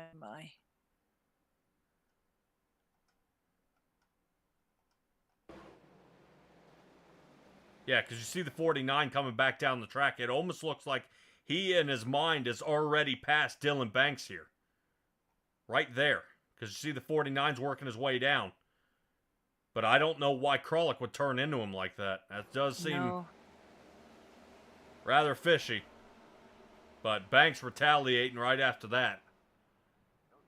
That doesn't help in the least bit either. Sorry. Devin's out there saying, "Let's go, Guzik." Yeah, that's tomorrow, guys. Yep. So, oddly enough, Stella, while we were watching this, yellow flag comes out. Thomas Walter involved here. And, yeah, he just loops it. Ah. Something silly. But 110% now is the time to pit. This will most likely be the last pit stop for our guys in the front. And Stella, Tom Senchak did not come down. Oh. Okay. All right. This could be the call of the race. If a caution comes out, let's say 15 laps from now, he's going to walk the dog on these guys. If it goes green the entire way, he may have wasted his time here. Yeah, because now he and Rochelle are in 1 and 2, followed by Dakota Moniz in 3rd. And they're all going to have, what, 20 lap older tires? Yeah. 132 to 152. Yeah, 54. Yep. Yeah, not a good look or angle here.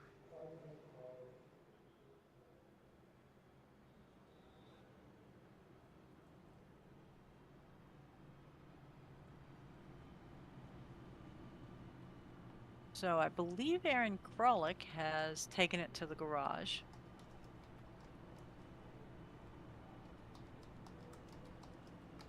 So he and Conover are probably in there chatting.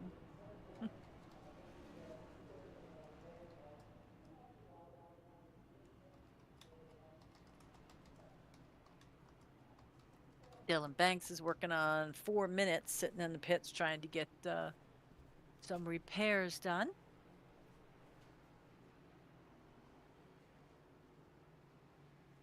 Yeah. All right, so Kralik is out of it. And Banks as well. Well, not out of it, is he?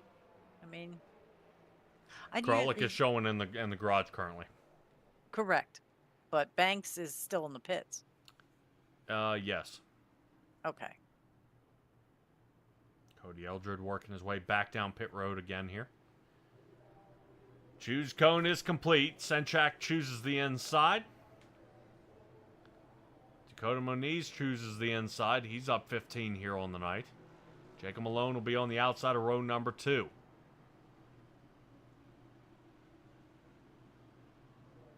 Then you've got the speedsters of Ryan Patty and Vincent Arthur right behind in that third row.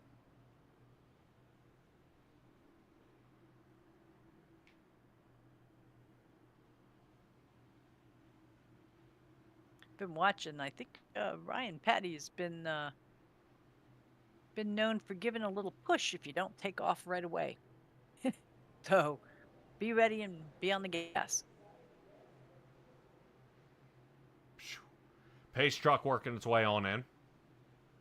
Oh. So Kralik has taken it to the garage due to a DQ.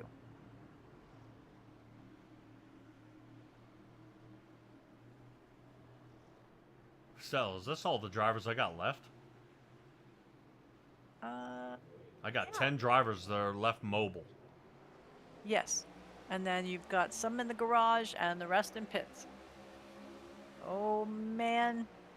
Watch the lump right behind. Yep. Well, right now, I guarantee you Jacob Malone and Vincent Arthur are going to be the next ones to give a scrap here. Yes.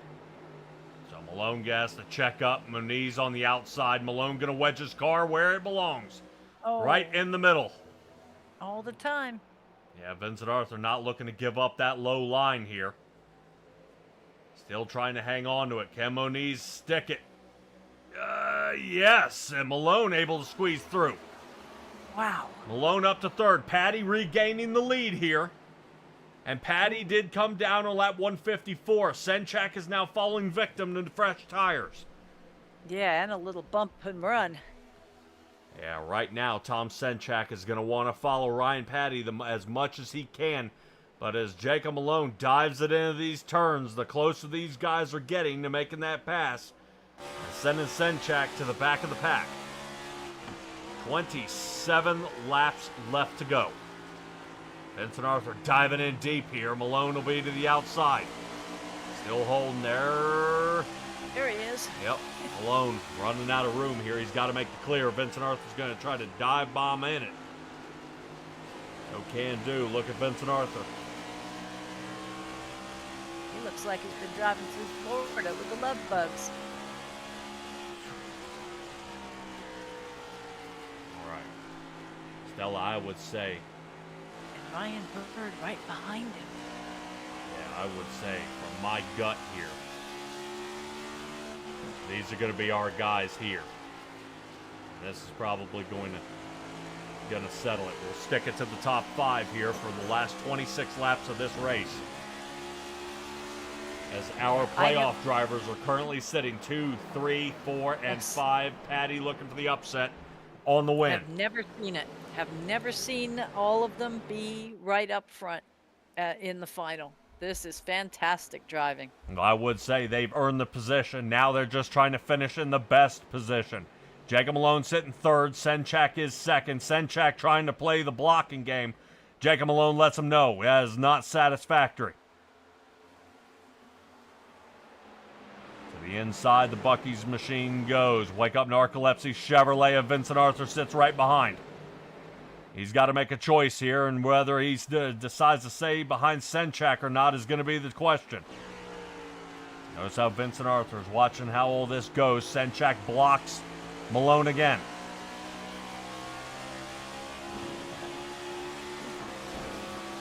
But right now, for Vincent Arthur's sake, he's going to want to help Tom Senchak out as much as he can.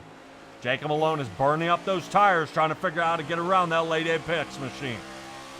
But as soon as that happens, Vincent Arthur will have the upper hand because both of them will have tires, and he'll be the only one who's got them. But don't sleep on Ryan Bird, who's currently sitting behind watching in the wings out there. Agreed. Get it, Bird, wings, let's go. Sorry. I tell you, I am glued up against this screen. I am holding my breath. This is into the wall a bit there with Senchak. Yep. Missouri right now sit on the top there of Vincent Arthur's number 24 Chevrolet. He's currently holding on to third. Malone's got second. Let me tell you right now, Malone has got to be petrified right now if a late race caution comes out. Ooh. This could definitely set a different amount of things up. Now, Malone has been known for frying the tires off, and he's trying to hang on to it here. But man, oh man, Stella, this is a 1 mile track. Vincent Arthur just got a little wiggly there, and here comes Ryan Bird right into the mix. Ooh, Senchak in the wall again. Yep, well, remember, Senchak is the one on the old tires. Last time he came down was lap 132. So he is already looking at 30-lap old tires, and this is exactly what we're seeing out of the other guys. Take a look off the backside here of Jacob Malone's number 69 Ford. 20 laps to go. Ryan Patty still leading this race. And 3 more playoff drivers currently sitting behind the Buc-ee's machine. Yes, they are. And now 1 through 4 there are all equal as far as their tires. If they took all 4 on their last pit stop on lap 154. Ryan Patty is making the best of it too, boy. Well, he's got to. Just at this point, I would almost be trying to run away with it just to stay out of the line of fire here. Yes, because it's going to get ugly here in another 10 laps. But hey there, Jacob Gladelick, I see you out there. Yeah, right now, the strategy and the time in the simulator is when this pays off. Right now, you want to be fast enough to be faster than the playoff drivers that are behind you, but you don't want to be so fast that you're starting to blow the doors off the guys and catch the guys in front of you. Right now, I am highly concerned for Jacob Malone and his and the shoes he's got on that car. I think Vincent Arthur has been sitting in the back here, waiting this one out for about 8 or 10 laps left to go, and we're going to see the 24 open it on up. Tom Senchak is praying for a caution here, but he's going to need it here in the next 4 to 5 laps to be competitive. Ooh. Well, he's got to pass at least 9 drivers to get up to the front. Okay, once he comes in. Yep. Yes, okay, I can understand. See, and he will most likely be the only driver to come down pit road. Yeah, unless somebody's got a Hail Mary up their sleeve. Right. Well, some of them, remember, Jacob Malone only pit on the stage. He has pit 5 times. So he should have an extra set of tires. Gotcha. Yeah, now I see Vincent Arthur, Ryan Bird have come in 6 times, but I think one of those might have been a fuel and go. Yep. We'll see if I can come up with something. Let's see if we can do this again. Uh-oh. Aha.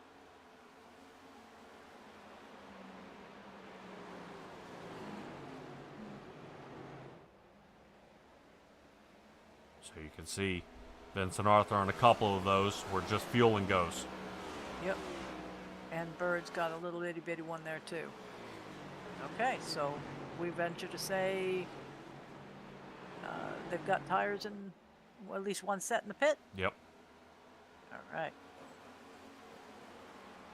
Well, that's pretty handy. Glad we got that set up. Ryan Bird currently sitting in 4th. Senchak watching this one slip away. 2.5 seconds off pace.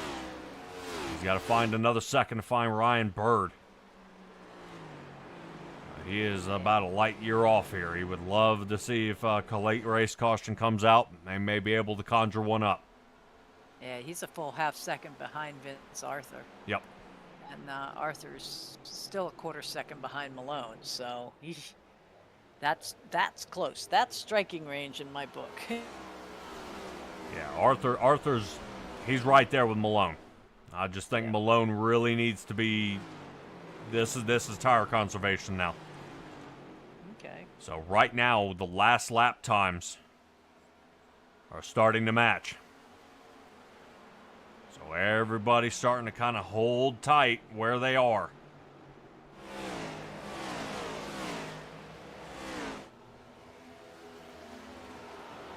Stella, we got 11 laps to go. Great race here so far. We've been under green for about 20 laps.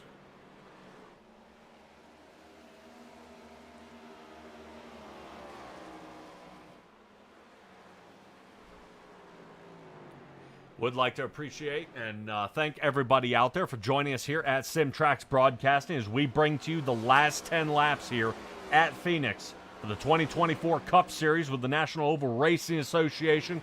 Tonight is the night where we name the champion here after the battle all season. It narrows down to this. Some have made it in just barely. Some have made it in by wins. And some are just looking to make it to the end of this race. Unfortunately, starting with 19 drivers, 10 still on the lead lap here. Drivers that are mobile are 11 of them. Thomas Walter is still showing face out there, currently sitting 11th.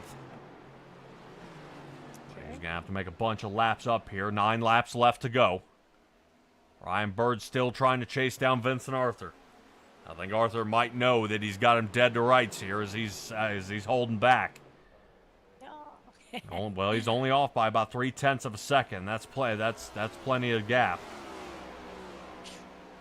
Keeping him close enough to where there's enough draft for the fuel savings, but Vincent Arthur's starting to float it in here. And Malone takes a much higher turn here, and I'm hoping that's not signs of fatigue. Yeah, and he actually is continuing to lose time on Ryan Patty, so he's over a second back now. And that's the largest gap that Patty has had over these chase drivers behind him. Yeah. Well, if we still consider it here. Remember that it doesn't have to be a win. Right. So if Patty wins it, that's okay. So Malone may be really slacking off here to make sure he stays out in front of Vincent Arthur. Now, my biggest concern is these two have a history this season. And that 24 machine is not going to be happy seeing the 69 in front of him again. These two have beaten and bashed each other, folded fenders up, sent hoods over the fence, tires blown off. I mean, it's going to be ugly, and I would say, unfortunately, the camera is on them. Yeah, I would like to see a clean finish to this. Drive well, don't wreck the other guy out to get the front. But then again, Ryan Bird is sitting back there going, kill each other. Mm-hmm. But Vincent Arthur now starting to apply pressure. Oh, to the inside here, 5 to go. Jacob Malone able to stick it there. Right now he's going to have to make a long sweep down in to make the block. Vincent Arthur, now all of a sudden, here's the nasty work. So right now, Vincent Arthur trying to loosen up Jacob Malone. And watch, he's going to return the favor here. Jacob Malone starting to ride the side of the 24. Vincent Arthur rides him up the track. And now Vincent Arthur holds second. Malone needs to calm down here. Notice how he gets off that turn hot. Yeah, they're far enough behind that whoever's going to come here out it is. there is going to... Oh, whoa, hold it. Yeah, Malone going to hold on to it, but he has sacrificed some positions here. Yep, including Ryan Bird. Okay, well, we have had a change here in not in first place. Ryan Patty is still way out there, almost coming up on 3 seconds of a lead, which is, kind of bizarre. But Vincent Arthur is in second. Ryan Bird is in third. Jacob Malone in fourth. And Tom Semchak, our fourth chase driver, is sitting in fifth place. Yeah, Senchak would need to make up about 3 seconds to get out in front and come away with the win. So I think Senchak may be out of it here. As Ryan Patty continues this charge up to the front. And this should be one more lap to go. Ryan Patty crosses the line here. Vincent Arthur is in the lead. Ryan Bird seeing it squeeze and leave him here. I just don't think he has enough tires here to get it done.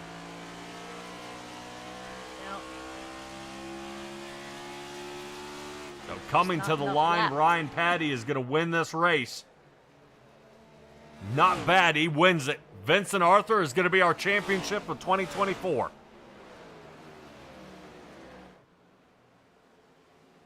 followed by Ryan Bird, Jacob Malone, and Tom Senchak. Matthew George, Kyle Rochelle, Dakota Moniz, Adam Kulikowski, and Cody Eldred, as well as Thomas Walter, will be coming across the finish line tonight.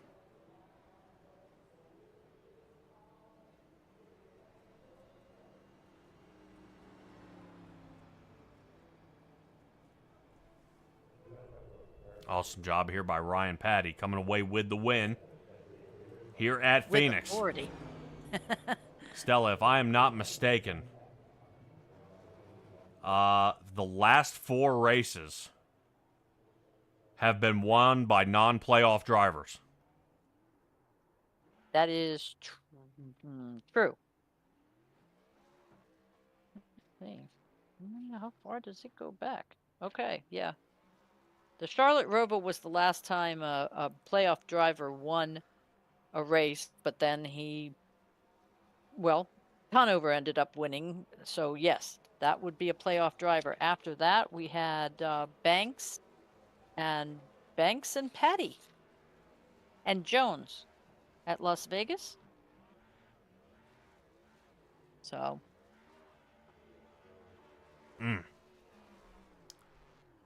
All right, tough run here. Great job by all of our right. drivers out there. Vincent Arthur is doing the the Polish victory lap. I believe this is where it started. Yes, this is where the first Polish victory lap was performed.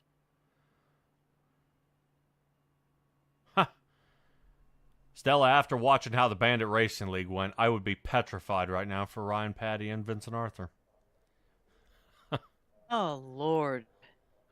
Yes, let's not. Yep. Well, down pit road. All right, everybody. What a race this was. We'll talk to a few of our drivers down there and kind of get their take on this race. The heartbreakers out there and the ones that are happy that we're able to pull through. So, guys, hold on just a moment. We'll try to run these fellers down. Right.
All right, everybody, catching up For the third place finisher here tonight, Ryan Bird. The Orchid Moon machine comes in clutch here tonight. So close yet so far away. Talk to me about this race. Yeah, it was pretty chaotic. Just the way this place races is going to lead to a lot of silly cautions. A lot of lane choice, but every lane kind of... none of the lanes use one lane. You have to slide up and slide back down, and it leads to a lot of goofy stuff. I really needed long green flag runs, but we didn't get much of that tonight. No, and when you did have long green flag runs, you were leading out in front by almost 2 seconds here tonight, especially out in the lead. Is there a difference in the race car when you're out in front and when you were kind of back in the pack? It's hard to say. I mean, there might be, but it's small.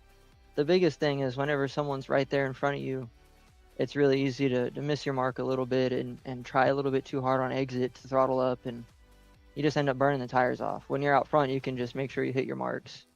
As long as they're not to your inside or whatever, you just hit your mark, save the tires, and it makes it a lot easier. I don't know if it's a dirty air problem as much as just it's really easy to overdrive it when you're so close to passing somebody. Yeah, and here at Phoenix, it doesn't, like you were saying, it doesn't seem like a one lane. Guys could, sliding up the track, sliding down, and you don't really know where the guy in front of you is going to go. It's not like a track like Michigan. Everybody either rides high or kind of toward the middle. These guys are all over the place, even dropping off the track to cut the dog leg. But it was a tough race here tonight. If this thing had gone, long green flag runs, you think you'd had this in the bag? Oh yeah, I don't think they had a shot if it stayed green. If we got long green flag runs, I don't think there's a shot. But that's not how racing works sometimes. Yeah, well, it's been a couple of times we've seen you up in front, and then it just kind of stripped away from you right here at the end via silly penalties, or we end up with a lot of trouble out there from cautions, happening. When in the assumption that we will see you return for the 2025 season, and assuming there's a 2025 season, no one's announced anything as of yet. What would you like to see kind of change? What do you like? What was your favorite part, and what do we have to look forward to out of the 49? If anything is going to change, I don't know if I don't think I'll be back running the next gen next year. I might do the Gen 4 league that's on the way.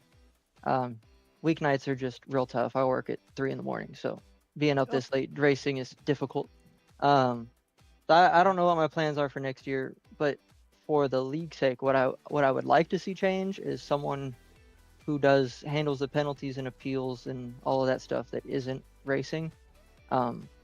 Whether there's bias or not, I obviously couldn't say. But when you have people deciding penalties for their teammates, the appearance is never going to be good. Even if it's the correct call, the optics aren't good. So if anything's going to change, I would hope maybe they can find someone that can handle penalties post-race that's not actively racing. That would be nice. Excellent. Well heard, Ryan, and definitely I'm sure not just this league, but plenty of other leagues will also take note of that. Ryan, go ahead and give me your shout-outs here, buddy. All my teammates.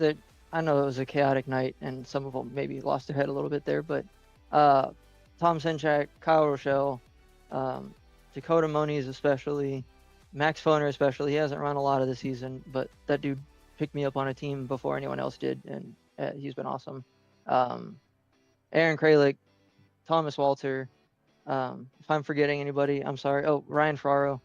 And all the guys I've raced with. We've had a lot of fun racing. It's been a rough year for me and a lot of, running up front and then get wrecked or get a penalty or something. But having a place to mostly have fun, clean racing is nice.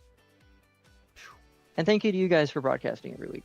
Yeah, not a problem, Ryan. I appreciate you coming out here and giving these guys a run for their money. They definitely have a car number to think about when they get back out there. But Ryan, hopefully we'll be able to call for you again and see you back out there on the track. Congratulations on your third place finish here tonight. Yes, sir. Thank you very much. Yep. All right, everybody. Ryan Bird. I want to move here to the winner here of this race and get right to it with Ryan Patty. I know we talked to him a little bit earlier here during this race, And definitely was able to pull out the win. The 56 Toyota, man, oh man, what a race. You were out front, but man, I know some of the good bit of the action was behind you. Were you watching any of it all? Oh, no. I mean, I glanced up every so often to see who was there, but man, what a race. Super, super proud to take the victory here at the end. I feel like we should have been there. It kind of stings because, man, do I really wish that I was in the Final Four and walking away with a championship right now. But yeah, super proud to be able to walk away from it. I was kind of joking with the guys, said, hey, I didn't want to get in the fight, so I figured it's best to just stay out and ahead of you. Yes, eat my dirty air as these guys get out, as you get out to the front. I know we kind of took a peek at you a couple of times out there, and you definitely seem to be hitting the marks. But I was talking earlier about Ryan Bird, and we were kind of joking around about, the 2025 season coming up. No one's announced anything to me or out there on social media of what exactly is going on with this upcoming season. What do we have in store for the 56 machine out there? And, is there a chance we're going to see you improve, let's say, to make sure you make the Final Four next time? Well, to answer your first question, no plans for next year yet. I run the Icon Cup Series on Sundays, so we'll be doing that. And then as far as the second league, TBD, 56 Chevy, right? I run a Chevy on Sundays, but this 56 Toyota team, I can't thank the guys enough for putting me in the car. It's not my team. It's Full Send Motorsports with Christian Snyder owning the team, and he, we all try to, lift him up and get any wins and playoff points and owner points where we can. So, really thankful for him to put me in this car and let me run here. He covered the fee, and obviously he'll collect the winnings here for tonight. But I think this is the swan song for this team. I don't believe he'll be back next year. So if I do come back next season, it'll be either on someone else's team or maybe a free agent and run my own car. I don't know. So I'm available. I don't know. I don't know if anyone wants me to be on their team or not, but yeah, we'll just have to wait and see what happens over the winter, I guess. Dude, you made the round of 8. You know what I mean? Why would somebody not want to pick you up? Regardless if it's wins or not, the consistency gets you there. Yeah. Well, hey, again, just here to race and have fun. I was talking to some of the guys recently and really just wanted to clean it up and make sure I don't make contact and, ruin anyone else's day, because we all want to come out and have a good night and good finish. So, again, really, really happy to walk away with a win, clean race. I don't think I had any incidents. Just a real smooth night for me. Awesome job, man. Awesome job, Ryan. Yeah. Let's go ahead and get your shout-outs, man. Let's go ahead and get the end. Yeah. Well, hey, thank you both, right? I mean, you guys do a fantastic job all season long. It's a long season. It's fun to listen to you both, and I really appreciate you doing what you do. I know it's not easy sometimes with either a lot of cautions or a boring race, so thank you both for doing it. Everyone that runs this league, I'll probably forget some names, but I know Nick Geilis does a fantastic job in the admin booth. Josh Conover really picks things up and keeps everyone engaged, and also he's a pretty fast driver, so it's cool to have him here. And I already mentioned it, but the Full Send guys, Kulikowski's obviously gotten a lot better since the start. He's really, really good guy. I like racing with him, and again, thank you, Christian Snyder, for putting me in the car. I wouldn't be here without him. Alrighty, Ryan Patty, congratulations on your win here at Phoenix. Just wish you would made the Final Four. You were so close, but yeah, you're telling me, man. This one stings. I can't lie. Boy, what tough run, man. Tough run, but we'll definitely hopefully we'll see you again, man. I'd definitely love to see you return. Ryan Patty, congratulations, man, and we'll see if you return, buddy. Appreciate you. Yes, sir. Thank you. All right, everybody. That is Ryan Patty. We'll definitely we'll get a quick little sound bite here from the man, the myth, the legend that got a bunch of camera time here tonight. Jacob Malone. Hello. Give me a little piece about this about the end of this race, man. Tires just burned up on it. Well, I was trying to be conservative. I don't know how Vinny was running turn 1 and 2. It was kind of awkward to me. I know I was overall decent on saving tires, I was fine, but a few times I just caused the rear to step out, or I was being too cautious, because we're racing for a championship. So I was kind of going a bit slower than I probably could have, or made a few more mistakes than I should have. But yeah, rear tires were hurting pretty bad. I would have liked to at least put up more of a fight against Vinny when he got to me, but once he hit me that first time, your rear tires are dead. So I tried to maintain the rears a bit in 1 and 2, but it was sliding the whole time. Got to 3, and yeah, I just missed the corner and doored him, and caused myself to almost spin out. It was a lot of fun though, fun race. Went through a lot of how do I say this? Yeah. Went through a lot of crap that race. A lot of Drove from the penalties. back to the front. Yeah, too many. Changing lane penalty. We sped into the box, I guess. You sped into the pit box for your EOL penalty, or what happened? That EOL. Yeah, I sped, but it was like a barely speed. You're kind of just on the line, just riding it, and it gave me a speeding penalty. Which, I mean, that was more on me. I don't really care about that penalty. That was just a mistake on my end, but I don't know about the one with the line over too soon. I haven't seen the replay of it, but that one green flag stop I had to make for apparently moving to the inside too soon hurt me, I think, a lot more than it would have. But we'll see what the end of race results are after everyone looks at it. Yeah. So I know if I did anything, because I could still not finish that well. Yeah. So just depends. Well, as of right now, you are third for the season.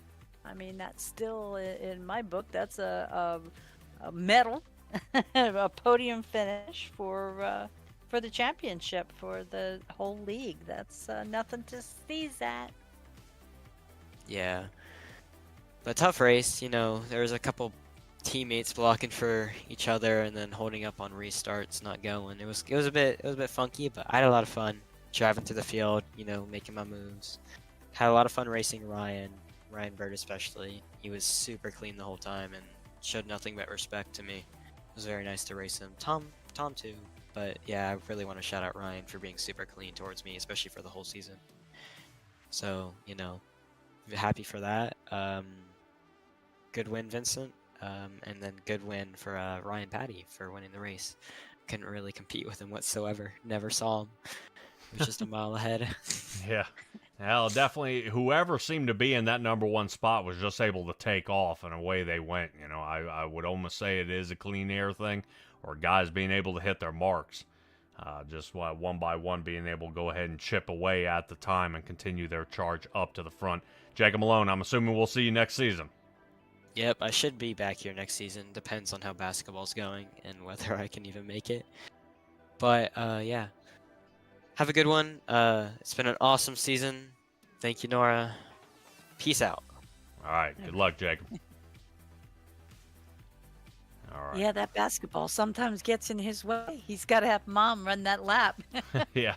Which was... oh, forget that. That's so adorable. Yeah, that was pretty impressive out there. And we'll go ahead and bring in our second place finisher, yet a championship winner, Vincent Arthur. Highest on the board out there for playoff drivers, man. The Wake Up Narcolepsy's 24th Chevrolet comes in clutch yet again.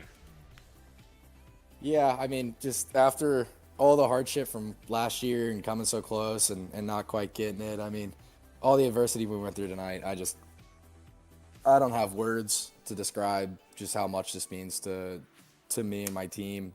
There were so many points tonight where I thought we were completely out of it. It's just burnout was getting to me, and it was just, ready to move on to next year. But, we stuck with it. And, I really think that just speaks to what this team has put together all year. Everybody at Flatline, and, we come through, and there's been a lot of times where we've been screwed out of it, but finally we caught some breaks, and we're freaking champion. All right. Well, I would say your time of maybe turning it in got around about that 1:30 mark, where we ended up in a caution, and not but I think about 6 minutes later, 6 to 8 minutes later, you were caught up in another caution on lap 142, and by that point, you got to be banging your head off the steering wheel out there, trying to figure out how in the world you're going to get out of this situation. With only a 187 lap race, there isn't much time to fight back. No, and like you can even ask any of my teammates. At that point, I was just, I was just saying, this is, I was down on tire sets. Everybody was racing extremely hard tonight for almost no reason. I feel like a lot of people didn't race that hard all year, but since the drop of the practice session, it was like everybody was just not giving anything and just all take no give. So I mean the incident with Tom, I get it. We're racing hard. That was for the lead in the championship at the time. He just overdrove it, and I was there, so I can't fault him too much. It was unfortunate because we had raced really well together up to that point, but I don't really know what happened with the 01. I'm not going to comment on it. But that was, that was also just unfortunate. Just people racing really hard, maybe a little too hard. But, at the end of the day when that happened, if it would have kept going green there to the end, I probably would have been screwed just because tires. But luckily we caught a break with the caution like 34 laps to go. I had a lot of people in the Discord giving me a lot of good strategy calls, and we came down, took our final set of tires there, and we knew that's what we had. So I was able to take care of it. And then, I mean, that was a really, really good battle with Jacob. I just kind of stuck in there. I definitely felt like he was going to drive away because I had some underbody damage from stage 1, I guess from cutting the apron too hard. But that never went away, and it just made the car super loose, and the car was already really loose, so wasn't really helping my case there. So I figured, the longer we ran, the less of a shot that I had. But, I just kept getting reminded, just stay patient, keep your tires under you, don't slip them, and you get back to them. And slowly and surely, I started reeling back in, and then I was on his bumper. And, at that point, we're both doing all we can. I'm on the offense, he's on the defense. I'm really glad we were able to keep it all straight. I mean, that was a really, really good battle between the two of us. And, hats off to the rest of my competitors. I mean, Jacob, he came back from a lot of adversity tonight. Ryan, I think, was the class of the field. He got screwed on some tire strategy. Tom, hats off to him for staying out and trying to make something happen there. I'm really glad that none of us were taken out in really big crashes, because it was truly a lot of fun racing with them 3 wide and even 4 wide earlier in the race. So it was a lot of fun racing with those guys, and I can't thank them enough for keeping it clean. I'm just elated that we were finally able to have something go our way, and we could finally come out of here a champion. Yeah, I was more impressed when you said, guys, since the drop of the flag during practice, or all take no give, that I think everybody should drive that way every race. You know what I mean? I mean, every race matters. Every race counts, whether you win or not. Consistency can get you up to the front, and sometimes you got to race hard to make it happen. I mean, not maliciously, but, you want to be a tough racer. You want to be getting, a guy who gets up to the front. I mean, Dylan Banks is a perfect example. This guy comes in and all of a sudden starts upsetting the league, and I think if he had had a lot of participation during the beginning of the season, he might have been one of the drivers that was giving you some problems here tonight. Yeah, I mean, it's definitely an art to race hard but race clean. I feel like tonight, for whatever reason, the racing hard was overtaking the racing clean. I understand giving an inch, but if you only give a single inch and you take all you can, you're gonna make a lot of enemies. And like you had mentioned, you got to race hard to get to the front. Well, you also got to race clean, because if you race people that hard, and I feel like I'm one of the more patient guys in the league, but I mean, if you reach somebody who's not patient, you race like that, you're gonna find the wall. There's plenty of examples in real life. Like Tony Stewart was one of those guys you didn't want to mess with. There are people who will put you in the wall, or make your life live in hell if you try to pass them, if you race like that all the time. So it's definitely an art to it. You gotta you can't just be making enemies, because then you get to the front and then you get moved for the win. People aren't going to cut you any breaks. So let's give and take. Tonight, for whatever reason, I really don't I really don't know. Maybe it was the last race of the year. You know, the cautions. You know, they don't count towards a suspension for the next race, so maybe they were going for that, or maybe it's just a full moon. I have no idea. But yeah, it was a little more than usual and a little excessive in my opinion. But you know, all in all, we kept it together. The championship 4. I mean, after everything we went through, we were still running. I guess 2 through 5 there at the end. You know, Patty was just on rails tonight, but you know, I told Dylan halfway through the race, Patty was not my fight. My fight was with Malone, Bird, and Senchek. So as long as I stayed in front of those guys, you know, I don't care if Patty went and win the race, and that's exactly what he did. So hats off to him. He was super quick all night. But it's just such a big relief to finally have one of these races go our way and to finally secure one of these championships. I mean, I mentioned earlier, last year got away from us. I mean, we led over 2/3 of that race and didn't come away with the championship. And that just has not sat right with me since. And we finally were able to come through and finally become champions again in this series. Awesome. What's next for the 24 machine? You know, we're gonna come back next year. Nora's doing a Gen 4 league as well, so I think we'll be running some low downforce, high horsepower stuff, which I'm really looking forward to. But you know, we're gonna come back next year. Wake Up Narcolepsy is gonna be back on board. They've been a wonderful sponsor this entire season. I mean, it was supposed to be only 6 races turned into pretty much the full season. So, you know, I can't really thank them enough. That partnership has just been, you know, extraordinary. They're wonderful people over there. They've been, you know, they've allowed me to have opportunities that, you know, people in the past wouldn't have taken a chance on me. And, you know, together we've brought a lot of awareness about narcolepsy, you know, into the public. And, you know, just the people over there and what we're able to do both in the sim and real life, it's almost overwhelming, just the support that I have from them. So to be able to finally, you know, their first year to bring them a championship and to bring them 7 wins or whatever we had, like, that really means a lot to me. And I'm really, really happy that we were able to do that for them. So they'll be coming back next year. You know, we'll look to defend our title, maybe become a 3-time champion. You know, maybe capture that Daytona 500 that's eluded us. You know, for right now, it's getting everything ready for next year in real life with the late model and, you know, just racing for fun.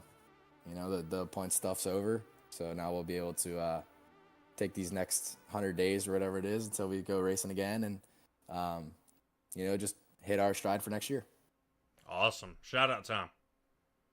Yeah, I mean, I just gave a huge shout out to Wake Up Narcolepsy, but huge thanks to them.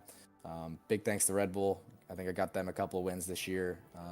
Exalta, Josh Conover for putting on the league and allowing me to drive these race cars. Flatline Motorsports, I mean, the amount of hours they put in this year is astounding, and I'm really glad that they were able to get, you know, a drivers and owners championship out of it. You know, Matthew George had mentioned that they've been trying to get the owners championship for 6 years now. You know, and they finally got both the drivers and owners in one go. So, you know, they're just really good people over there. We just keep getting better and better. We hit our stride at the right time. So I can't thank them enough for, you know, all the countless hours they put in. So thank you guys for the broadcast. Thanks everybody for watching. And I'm going to go and enjoy this off season because it has been a very stressful year to say the least. Gotcha, man. All right, Vincent Arthur, congratulations on your second place finish, yet coming away with a championship here tonight at Phoenix. Awesome job here, buddy. Thank you. I really appreciate it. Yep. All right, everybody. That is Vincent Arthur in the 24 Chevrolet. Ryan Patty winning the race here tonight. Vincent Arthur winning the championship. Ryan Bird only one position away from taking that away. Jacob Malone dropped down to 4th, and Tom Senchak was 5th. And as Vincent Arthur said, 2nd through 5th were our playoff drivers. Ryan Patty was the only one who wasn't, but he was able to come away with a win. What an awesome job here tonight by everybody. And Stella, anything left to add here while we're still on air with everybody out there watching? Oh goodness. Well, one we had a late viewer here, Karina's saying congrats to Vinny, and so is everybody else. So, great season. He's saying 100 days before we start again. I'm hoping that's just NASCAR and not iRacing. But we will see all of you same bat time, same bat channel. Yep.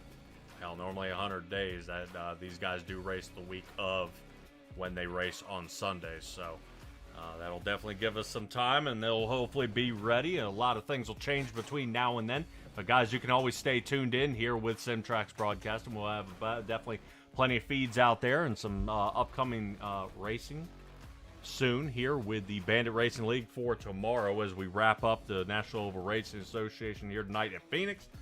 And we still continue on with the USORL series on Thursday. Guys, stay tuned. Keep a lookout for that stream. I'll have it scheduled here in just a moment. So be well, be safe, be kind, and we'll see all you guys next time.